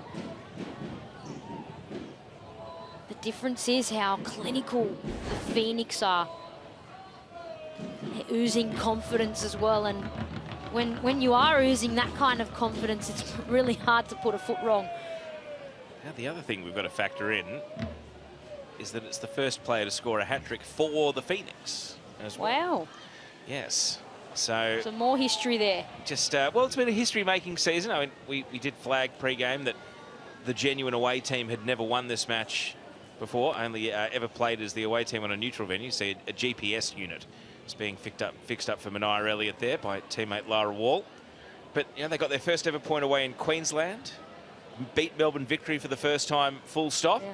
The only one they didn't tick off, and how important could it prove to be, was Melbourne City. And right now, Melbourne City are top of the league with 23 points, and from the same number of games played, the Wellington Phoenix are on 21. Yeah, there's a bit of a shift in the table here with Hoban, shrugs Pynenberg. Josie Allen, just wide. A couple of good chances for Josie Allen, but she hasn't been able to hit the target on either occasion. Another good chance for the Jets, and it's just that final shot. A good one at that, but out swinging there on off target. Lauren Allen is going to be subbed on here for Kelly Brown. Brown, who did receive some treatment for a bit of an awkward header that didn't go quite right earlier in the half. Hopefully there's no lingering effects of that, and it is purely tactical or fatigue rather than anything more to the story. Newcastle's next game is away to the Melbourne Victory. Melbourne Victory, who were already in a world of hurt themselves, 6 without a win. Claudia Bunge sent off today, so potentially facing a one-match suspension. And Victory sitting 7th on the ladder. Well, the Newcastle Jets are going to be coming in looking for a response of their own. Could there be more pain on the way? Benson can't get to the ball before Ritchie. Newcastle looking to sling end to end. Josie Allen, a little chip and a good save, and Vic Essen with the save of the game so far. That is the save of the game. Have a look at Vic Essen's footwork to readjust here and recover and make that save. She tips it over the bar. That's incredible goalkeeping. So the resulting corner. Can Newcastle break through and score? Ayres to the edge of the box. Dundas takes a big deflection. It's going to go off target. Collins and Barry. Barry, neat little step over the ball and wins a throw in for Wellington.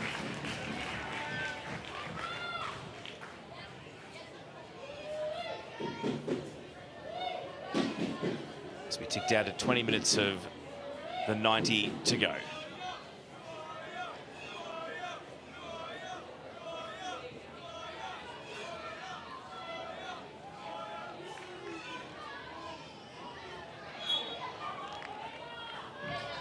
Ooh. Afters here. Woods and Hoban. It is a yellow card for Michaela Woods. And a few words exchanged with Sophie Hoban.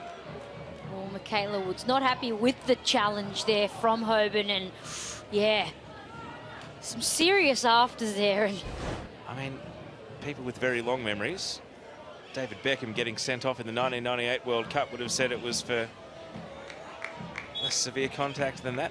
Then again, bringing up something from the 90s, people say, yeah. Go to bed, Grandpa. I think yellow card, the right I'm call, happy team? with the yellow there. Okay. It would be quite something to spoil this impending big win if they were to have a player either sent off or injured here, the Phoenix. By no means are they in cruise mode, though. You can see there's a real hunger and appetite to press on and continue to run up the score.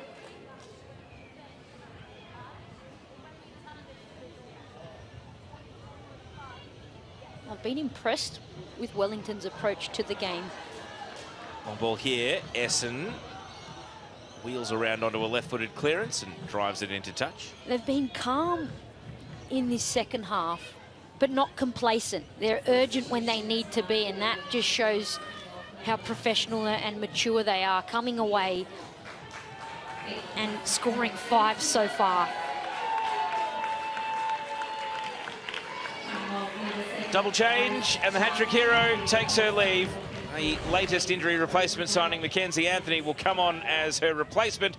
And Teresa Polias, we see Pia Vlock, the second youngest hat-trick scorer in the history of the Ninja A-League, second only to Tara Andrews, and the second player at 17 years of age, and Wellington Phoenix's first ever hat-trick scorer. So much history made there, and what a performance from Pia Vlock. An absolutely memorable shift. So Michaela Woods also leaves the game. And it's all smiles and seemingly no hard feelings about the yellow card. Tiana Jaber is on for her first appearance of the season. It's been a long road back from a broken leg for Tiana Jaber to make this appearance now. Signed a new contract to stay on with the Wellington Phoenix in the off-season, the Australian-born Lebanon international. And Mackenzie Anthony, the American who made her debut last time out for the Wellington Phoenix in their win against Adelaide. The 24-year-old gets her second appearance. She was a prolific goal scorer in the League of Ireland with Shelbourne. Scored over 20 goals in that competition, so she arrives in form. In the meantime, Newcastle are on the attack. Josie Allen, it's been a nearly day for her. And now Collins with a shot, and Ayres makes it 4-4 against the Wellington Phoenix. She was not to be denied, and neither were Newcastle. It's 5-1, and Ayres runs the ball back to the middle after scoring. And Josie Allen with the assist here.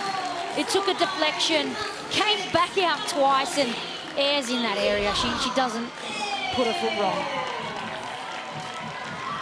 So it is career goal number 40 for Melina Ayres, the 26-year-old.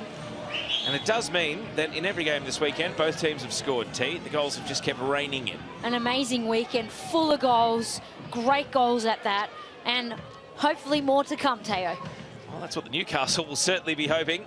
So Melina has 4 appearances against the Wellington Phoenix and 1 goal in each of those games. Daisy Brazendale has also come on here for Wellington in central midfield, the number 15. Captain of the New Zealand under-20s team, most recently when summoned for international duty, and she's on for Grace Jale. Mackenzie Anthony making a physical presence. Here's Lara Wall, a couple of subs linking up. And now the chance for an immediate reply, and Ritchie foils Benson with a good save. And prevents the damage getting out to 6-1. You got to take your hat off to Georgia Ritchie in this second half. It was a hard introduction in that first half, but she's come out and showed great character and produced some great saves. And she's gradually building up on her confidence again. So we saw quite a few Mania Elliott corners with the wind in the first half. It'd be the height of irony if they score from one into the wind. You see the corner flag is still bent at 45 degrees. Here's Elliott's corner, trying to fashion an in-swinger. And Anthony blocked away. Mackenzie Anthony trying to fire at her first Ninja A-League goal.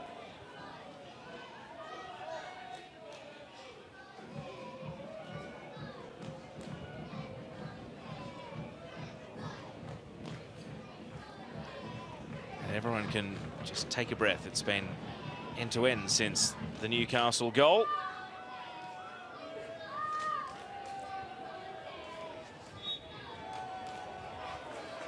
And a free kick going the Jets' way.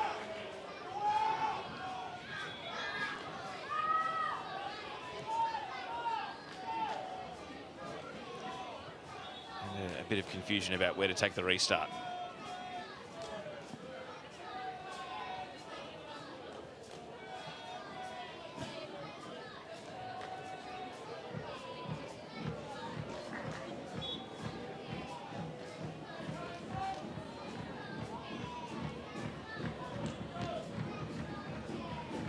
So a free kick to the edge of the box. Solid header coming in from Mackenzie Anthony there. And now the ball knocked on.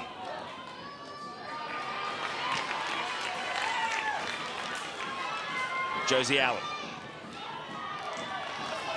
Unable to sidestep Elliott. There's going to be a real buzz around this Phoenix team, Teresa. They have a very committed and dedicated New Zealand-based media. And they won't just be, as we see the ball into the box here, and Essen puts 2 gloves on it. They won't just be dreaming of finals. They will be dreaming of home finals, of a premiership challenge, of silverware now. And their fan base, a brilliant fan base, they're going to be coming out to Pororua Park dreaming of big things. And rightly so, Teo. They've earned that right to dream big, and they're performing very, very well. It's given me a buzz watching them today, the way they've handled this match, the goals they've scored, the performance of Pia Vlock, Michaela Woods. Really great stuff. No further concerns for Essen, dusting herself off after a tough collect there.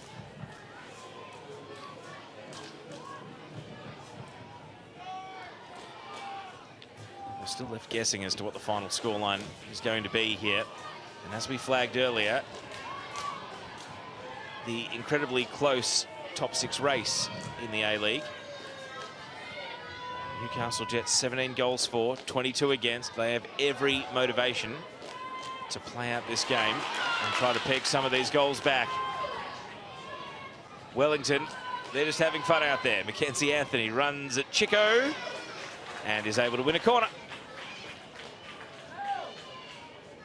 Football fans, tonight's match day attendance is 1,102.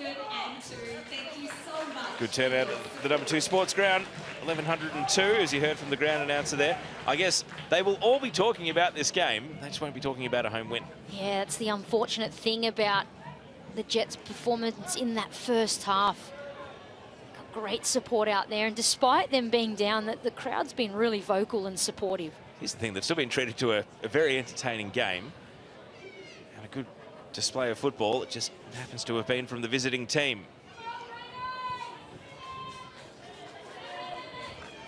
Header off the near post by Chico.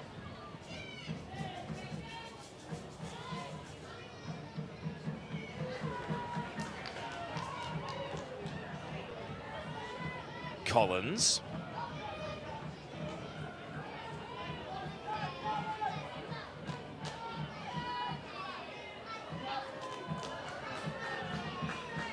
Dundas consolidates with Ritchie. Switching to Lancaster.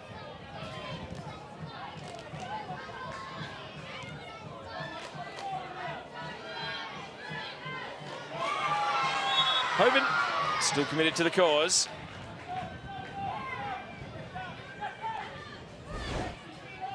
There's the physical challenge on Nunn to begin with, a fair challenge, and Nunn just tugs her back.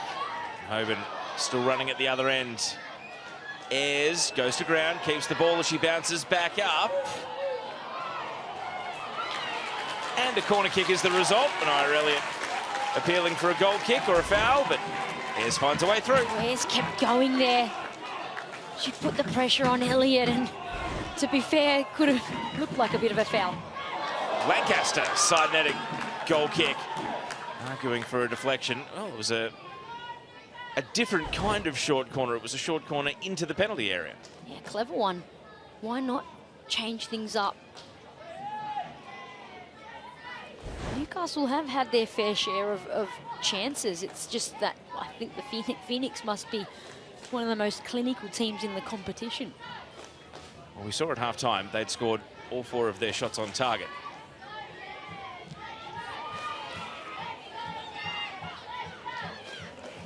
They work the ball through midfield here. Daisy Brazendale releasing Brooke Nunn. Still trying to reach top speed in the sprint. Nunn jags left and right, fires a shot. Ritchie parries and cleared away. It goes behind for a corner kick. Dundas and Tash Pryor on the scene, giving encouragement to their young keeper. Great work from Nunn here. She darts forward, she cuts inside, outside, gets a shot away, and good work from Dundas to protect Georgia Ritchie there. The loose ball came out. Much better from the Jets in terms of defending. I make that 7 shots on target for 5 goals. So they were That's 6 pretty good. prior to that attack from Brooke Nunn. They were 6 shots on target for 5 goals. You talk about clinical. Here comes the corner. Elliott. Pynenberg shooting at a second goal. Already got 1 this afternoon, her first in the league. And it was blocked away by a wall of players. Anthony battling against Lauren Allen.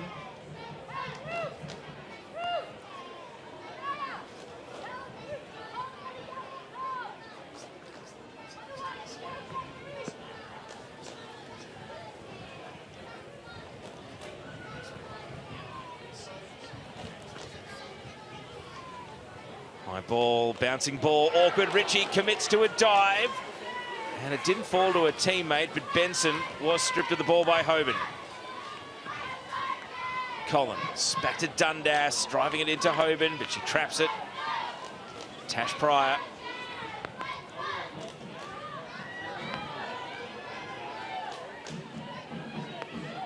Ritchie to Lancaster.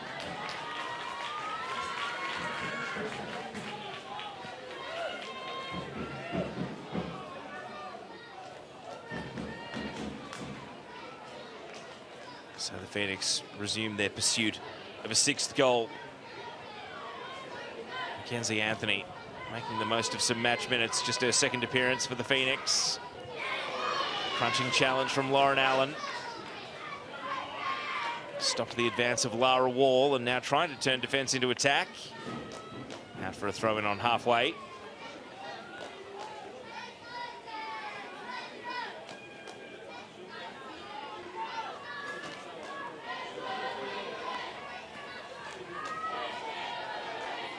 Here's Dundas. And Ritchie. Dundas now with a long ball, trying to flip the field. And difficult to control for Lauren Allen up against the line.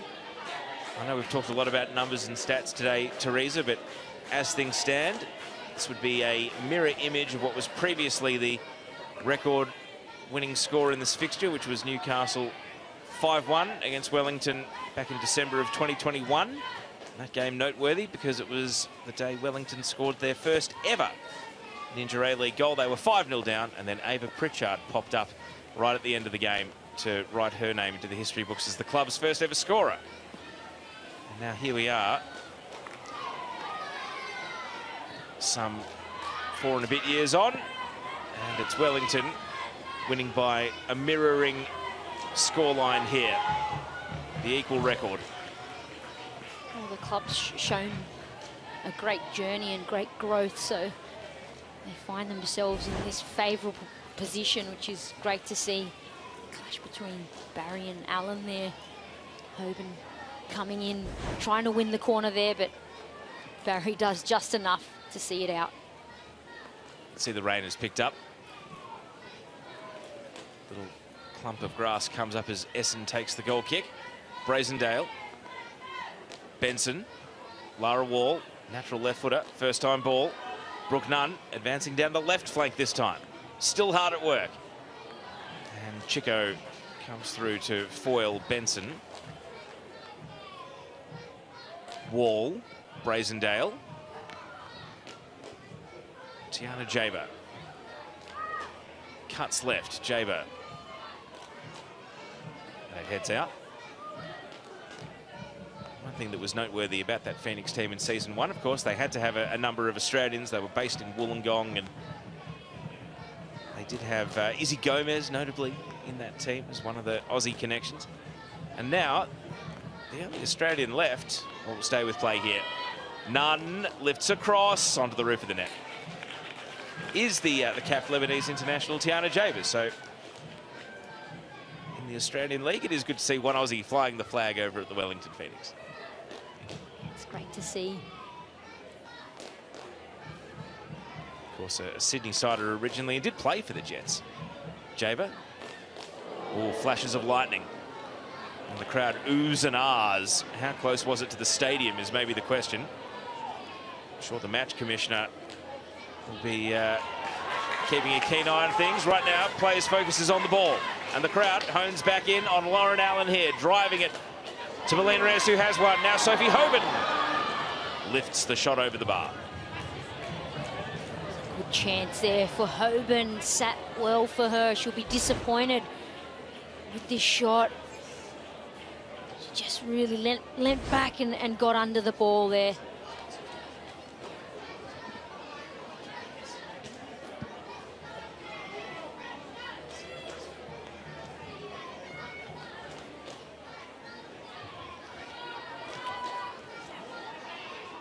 Lauren Allen. Claudia Chico. Tash Pryor. And Newcastle have the throw. 3 minutes of regulation remain. And this one's been in the books for some time, but perhaps the optimistic lens would be ever since Pia Vlock's goal hit the back of the net to make it 5-0 in the second half.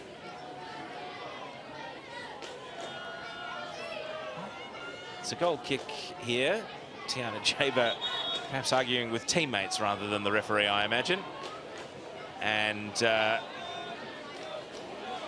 referee has pointed both teams to the sideline for safety reasons. So at 87 minutes and 30 seconds, play is suspended due to a weather hazard. And we'll do our best to keep you posted, but it is not full-time, it is a suspension of play. And so with the scoreline at 5-1, both teams will head to the tunnel. Michaela Ryan, the central referee. You see all the earpieces that the referees have in. I mentioned the match commissioner, fourth official, of course. So they all would have been using common sense and factoring in player safety. Ironically, down the road, I mentioned the A-League men's game, which was suspended. They have actually resumed their game, the Central Coast Mariners and Melbourne Victory. So that's about an hour down the road in Gosford from the number 2 sports ground. But at the number 2 sports ground, play is suspended in the 88th minutes. And the score at the point of the match suspension is Newcastle Jets 1, Wellington Phoenix 5.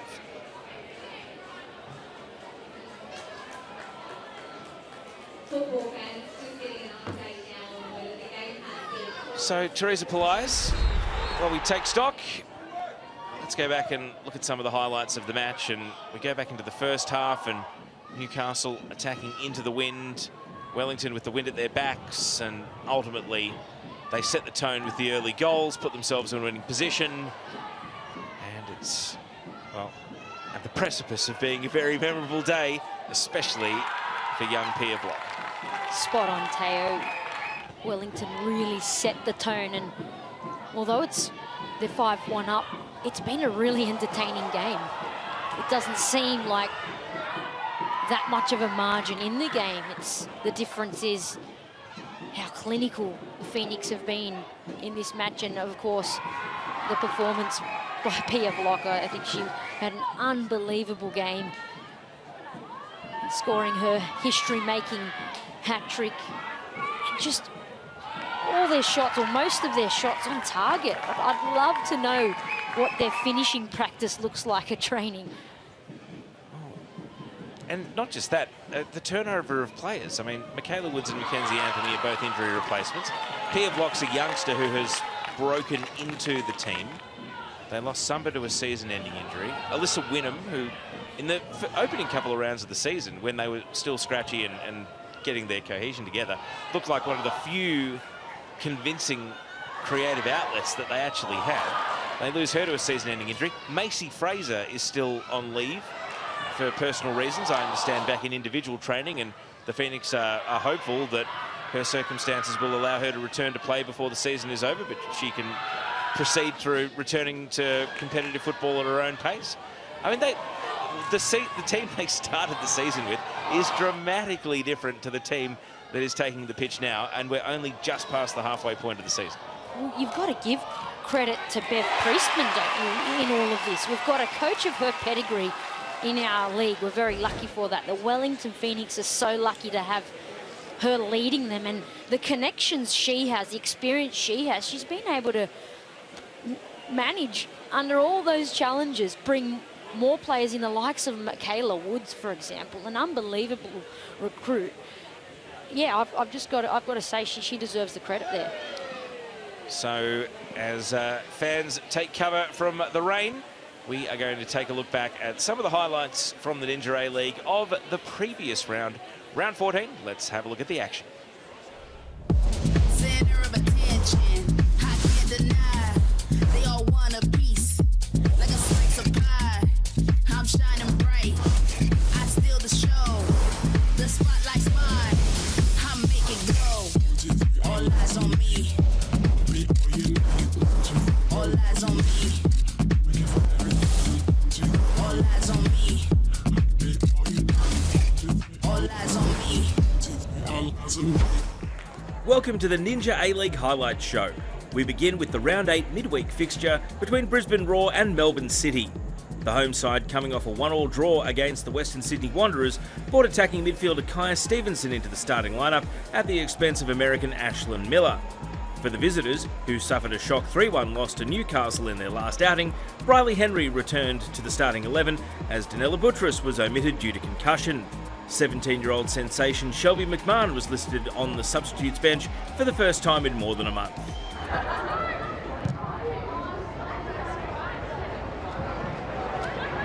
McNamara down the right. Uchendu and Keane wait in the middle. McNamara, quick burst of speed and cleared away just over the head of Uchendu. And Piazza was in the right position at the fall of the ball. Uchendu.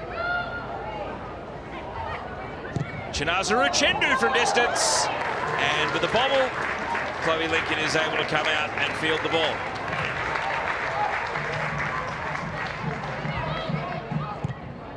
Turner Right back up the middle, a skim header and a good save. Lincoln holding on after Rebecca Stott was trying to glance it into the goal. 18 Keane running at Amy Medwin. Jags right, goes to ground. Referee points to the penalty spot. More drama. McNamara's penalty. Holly McNamara scores for Melbourne City. Chloe Lincoln dived the other way. And late in this first half, it's Melbourne City who score from the penalty spot.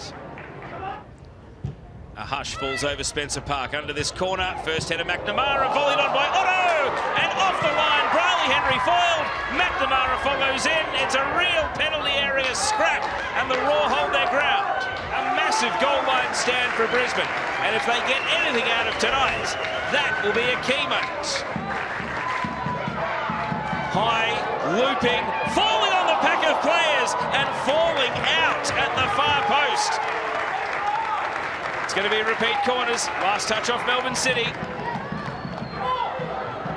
Second ball, the shout from the bench, but McMahon is there for it. Studer legally through. Alicia Woods. Brisbane continue to attack. Woods to Miller. Miller shoots, and it's in! Brisbane get their equaliser! Ashlyn Miller breaking through the hands of Milena Mires. An incredibly hard-earned point for the Brisbane Roar. And instead of breaking clear at the top of the league, Melbourne City reached the halfway mark of their campaign, 2 points clear of the rest. And the Brisbane Roar, well, they only gain an additional point as they close the gap to the top 6. Full time at Spencer Park. It's ended Brisbane Roar 1, Melbourne City 1.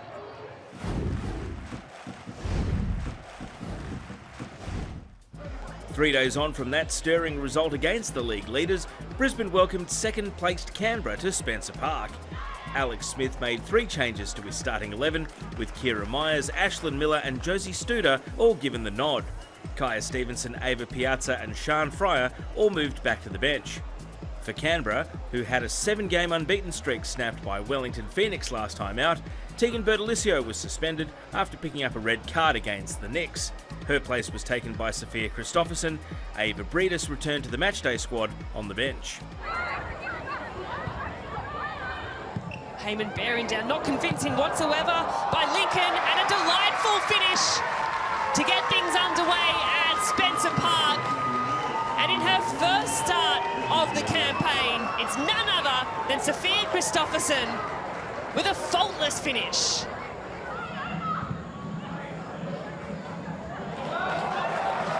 Medwin's done very well. Amy Medwin, what can she produce? A beautiful ball. And the arrival of Kira Myers looked like it was on a platter. Really nice moment. Now Woods. She has a bit of time. Whoa! Well, that's not far off. Well, listen to the crowd. Brisbane just starting to flex their muscles. This is really well worked by Amy Medwin. Or maybe a break here for Brisbane. Janssen looking forward. Nice pass as well, picks out Miller. Miller can pick it past Anton. Centering pass is there if she can find it for Brown. Well, it's too easy. A shake of the head, but undoubtedly the ball is in the back of the net. And Daisy Brown, her second of the campaign, and what an important one it is. That pass has worked out very well. Sian Fryer skips past Taylor Young, but she is quick. Fryer, decision to make, centering ball, and an even better finish. Sian Fryer, the Matilda, whips a shot across the face of goal, tucks it away into the far corner. Well, that's the kind of impact a player of her quality can make, fresh off the bench. That's a delightful finish. Here's Janssen. Nice little touch, Bente Janssen, that's silky stuff. Well, that would have been a very special finish. Ashlyn Miller has worked hard tonight, she gives the thumbs up. Oh, it's smooth by Tish Woods, now Kaya Stevenson. Lovely centering pass. If a Brisbane player can make it, first to it. And it is in the back of the net. It's coolly done, and it's a deserved goal, you'd have to say, for Bente Janssen. The pressure, unrelenting, and the class and quality of the finish from Janssen. It has been a long 6 years between wins for Brisbane Roar, but they've finally done it. The last time they defeated Canberra was February of 2020. But they now go 5 games undefeated. They grab a crucial 3 points. At full time at Spencer Park, it's the home side, Brisbane Roar 3, defeating Canberra United 1.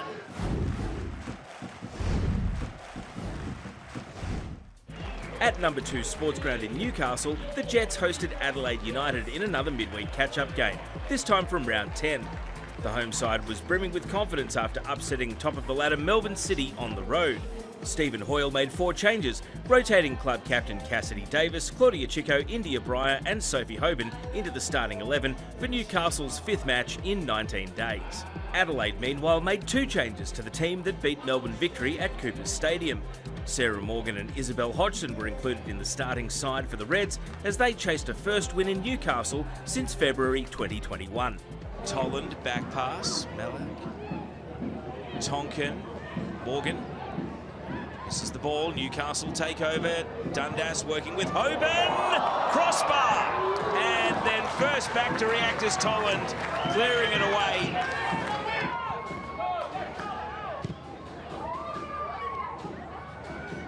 Newcastle still have possession, this time though with Adelaide back in numbers. First time cross. One at the back post, but beyond the back post is Lancaster, and Cass Davis wheels around and scores. It had been coming, and the Jets get reward, taking the lead. And it is their most senior player, Cassidy Davis. Adelaide need to stop this becoming 2, and to equalise straight from kickoff would be a great start. Condon! Oh! It kept bouncing across the face.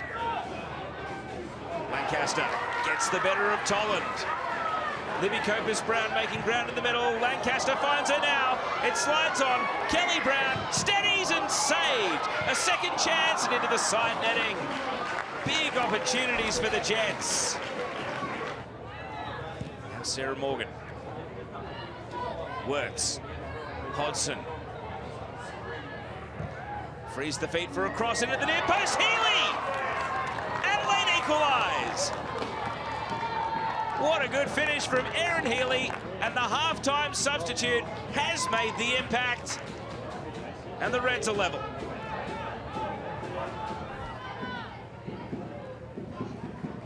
Tash Pryor back on, back into the action. Healy advancing. Healy! Good save. Adelaide parries the ball out for a corner. Condon's thoughts are of bending it into the near post, and McNamara is up. It's a real scramble, and in. Forced over the line, and Adelaide lead. They have come from behind, and a near post corner has been the tonic. And the congratulations appear to be coming for the youngster, Karina Rossi. Cross in from Ayres, and it slides on without a decisive touch. Davis, last minute of stoppage. India Breyer onto the preferred left foot. It takes a deflection off Morgan. Collins bobs it through. Ayres foiled, deflected away. And the ball runs out for a throw in. Adelaide stand tough. What a win. They win away in Newcastle for the first time in almost 5 years. And they do so coming from behind. What a defensive stand. It's the sort of win that can make a season. It's a memorable night for Adelaide as they prevail over the Newcastle Jets by 2-1.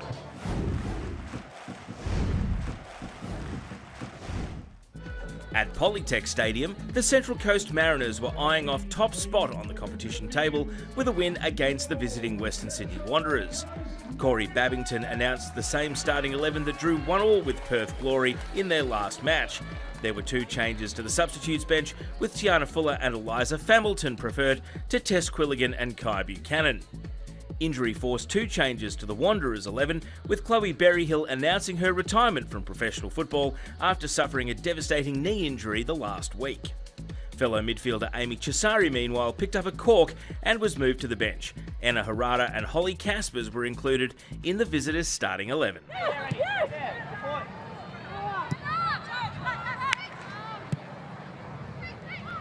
Here's another chance for the Wanderers. Lovely threaded through ball for Holly Caspers. She makes absolutely no mistake. The visiting Western Sydney Wanderers take the lead. They continue to be a bunny side for the Mariners. Prakash. Ivani Prakash thinking about the shot herself. Still Prakash in behind for Rasmussen. Annalise Rasmussen equalises for the Mariners. She just needed one chance and goes back equal on top of the Golden Boot race. Fascinating that she's been preferred to come on ahead of Tiana Fuller. We'll hold that thought though, because here come the Wanderers. Eunice is delivering the header. What a goal! Holly Caspers has a double. Talia Eunice with a fantastic assist.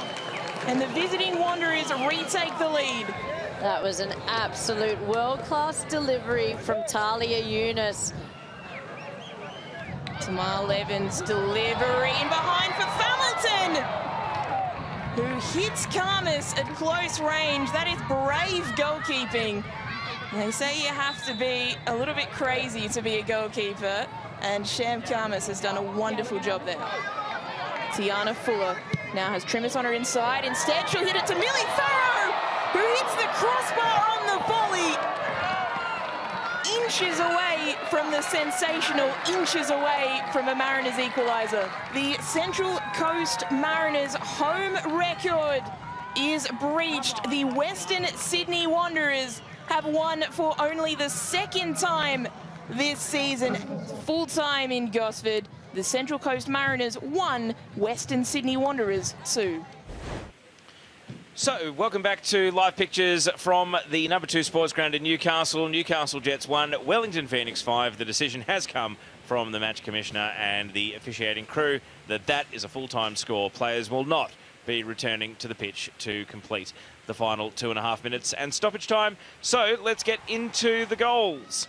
And we go back to the first half, and Wellington Phoenix making a bustling, busy start to this game. And their young striker, Pia Vlock, was able to open the scoring. Grace Jale gets the assist, and Vlock with a shot from the edge of the box that nestled in the left side of the net past debutante goalkeeper Georgia Ritchie. So that was 1-0 after 10 minutes. Then at the 15-minute mark, it was 2. Vlock veering onto her right side and pinpoint into the bottom left corner. And at that point, with the wind at their backs, Newcastle looked like they were absolutely rattled. This was Emma Pinenberg making it 3, squeezing under the goalkeeper for her first Ninja A-League goal. And 3-0 at 20 minutes. Wellington looking irresistible. Newcastle heads were spinning. And just 4 minutes later, Mania Elliott's in-swinging corner cleared initially, and then Lucia Leon to Ellie Walker, and the American scores her first Ninja A-League goal as well. So a couple of first-time goal scorers. Back-to-back 4-0 after 24 minutes, and at that point the record books were quaking, but Newcastle would steady to make it to half-time with that score of 4-0. However, in the second half, Pia Vlock would complete her hat-trick, the first player to score a hat-trick for the Wellington Phoenix women's team in the Ninja A-League. And she does so at 17 years, 4 months and 28 days old. A special moment for her.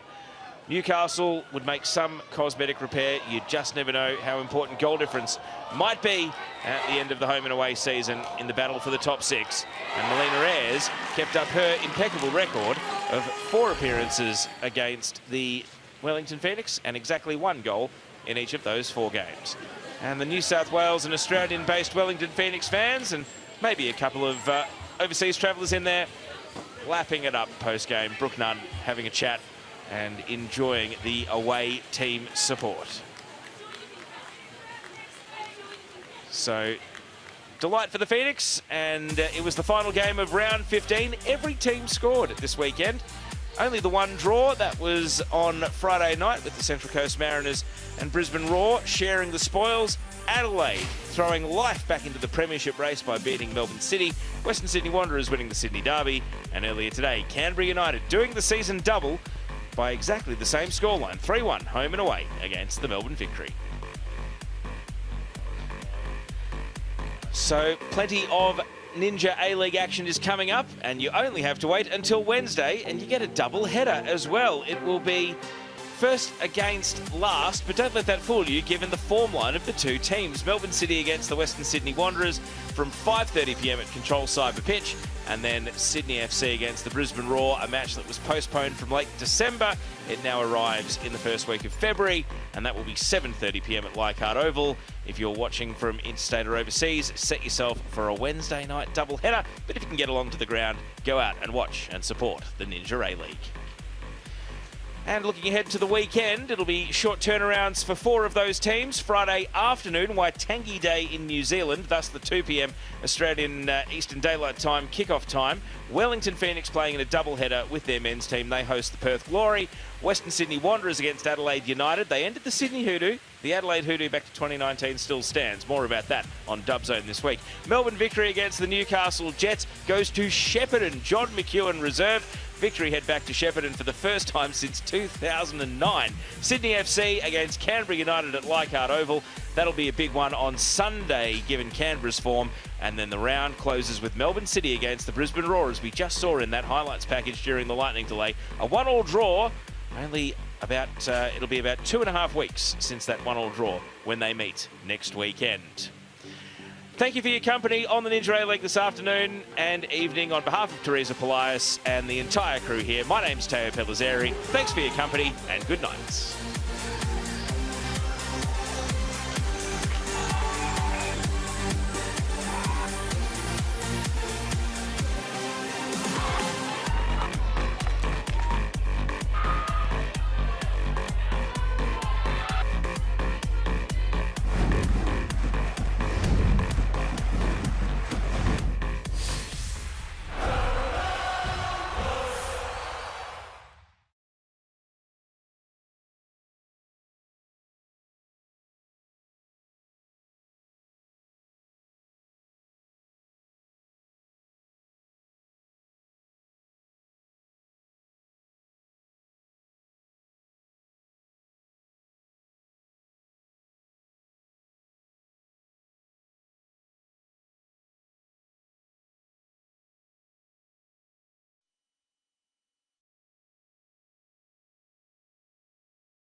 Okay, lines open. Melbourne City returns to control Cyber Pitch on Wednesday for a rescheduled Round 5 match against the Western Sydney Wanderers. Michael Matriciani's side are coming off a 2-1 away loss to Adelaide United. Letitia McKenna, their lone goal scorer at Coopers Stadium. All eyes will be on Holly McNamara, who is locked at the top of the Golden Boot standings with Annalise Rasmussen of the Central Coast Mariners on 11 goals each. The Wanderers, meanwhile, are brimming with confidence after back-to-back wins, including a 3-2 win last time out in the Sydney Derby, which broke a 6-year drought against their crosstown rivals. Another win would lift them off the foot of the Ninja A-League ladder. City has won its last 2 matches against the Wanderers, so get along to Control Cyber Pitch to see all the action. Tickets are available at the A-League's website. Concession entry is $7, adults $15, and juniors go free. If you can't get to the match, see it live on Paramount Plus or stream free on 10. Okay. Sydney FC is back at Leichhardt Oval on Wednesday night for their clash against the Brisbane Roar. The Sky Blues are smarting from their first Sydney Derby loss in 6 years to the Wanderers. There was a silver lining, though. After going scoreless in 7 of their last 8 games, Sydney netted twice on Saturday through Riley Tanner and Amber Luchtmeyer. Brisbane was held to a 2-2 draw at home by the Central Coast Mariners last time out. The Roar are unbeaten in their last 6 matches, but fell to Sydney in their last meeting at Leichhardt Oval in March of last season. Club captain Nat Tobin scored a worldie for the Sky Blues in the 3-2 win. Can Sydney return to the winners list for the first time since November 23 of last year? Grab your tickets from the A-League website.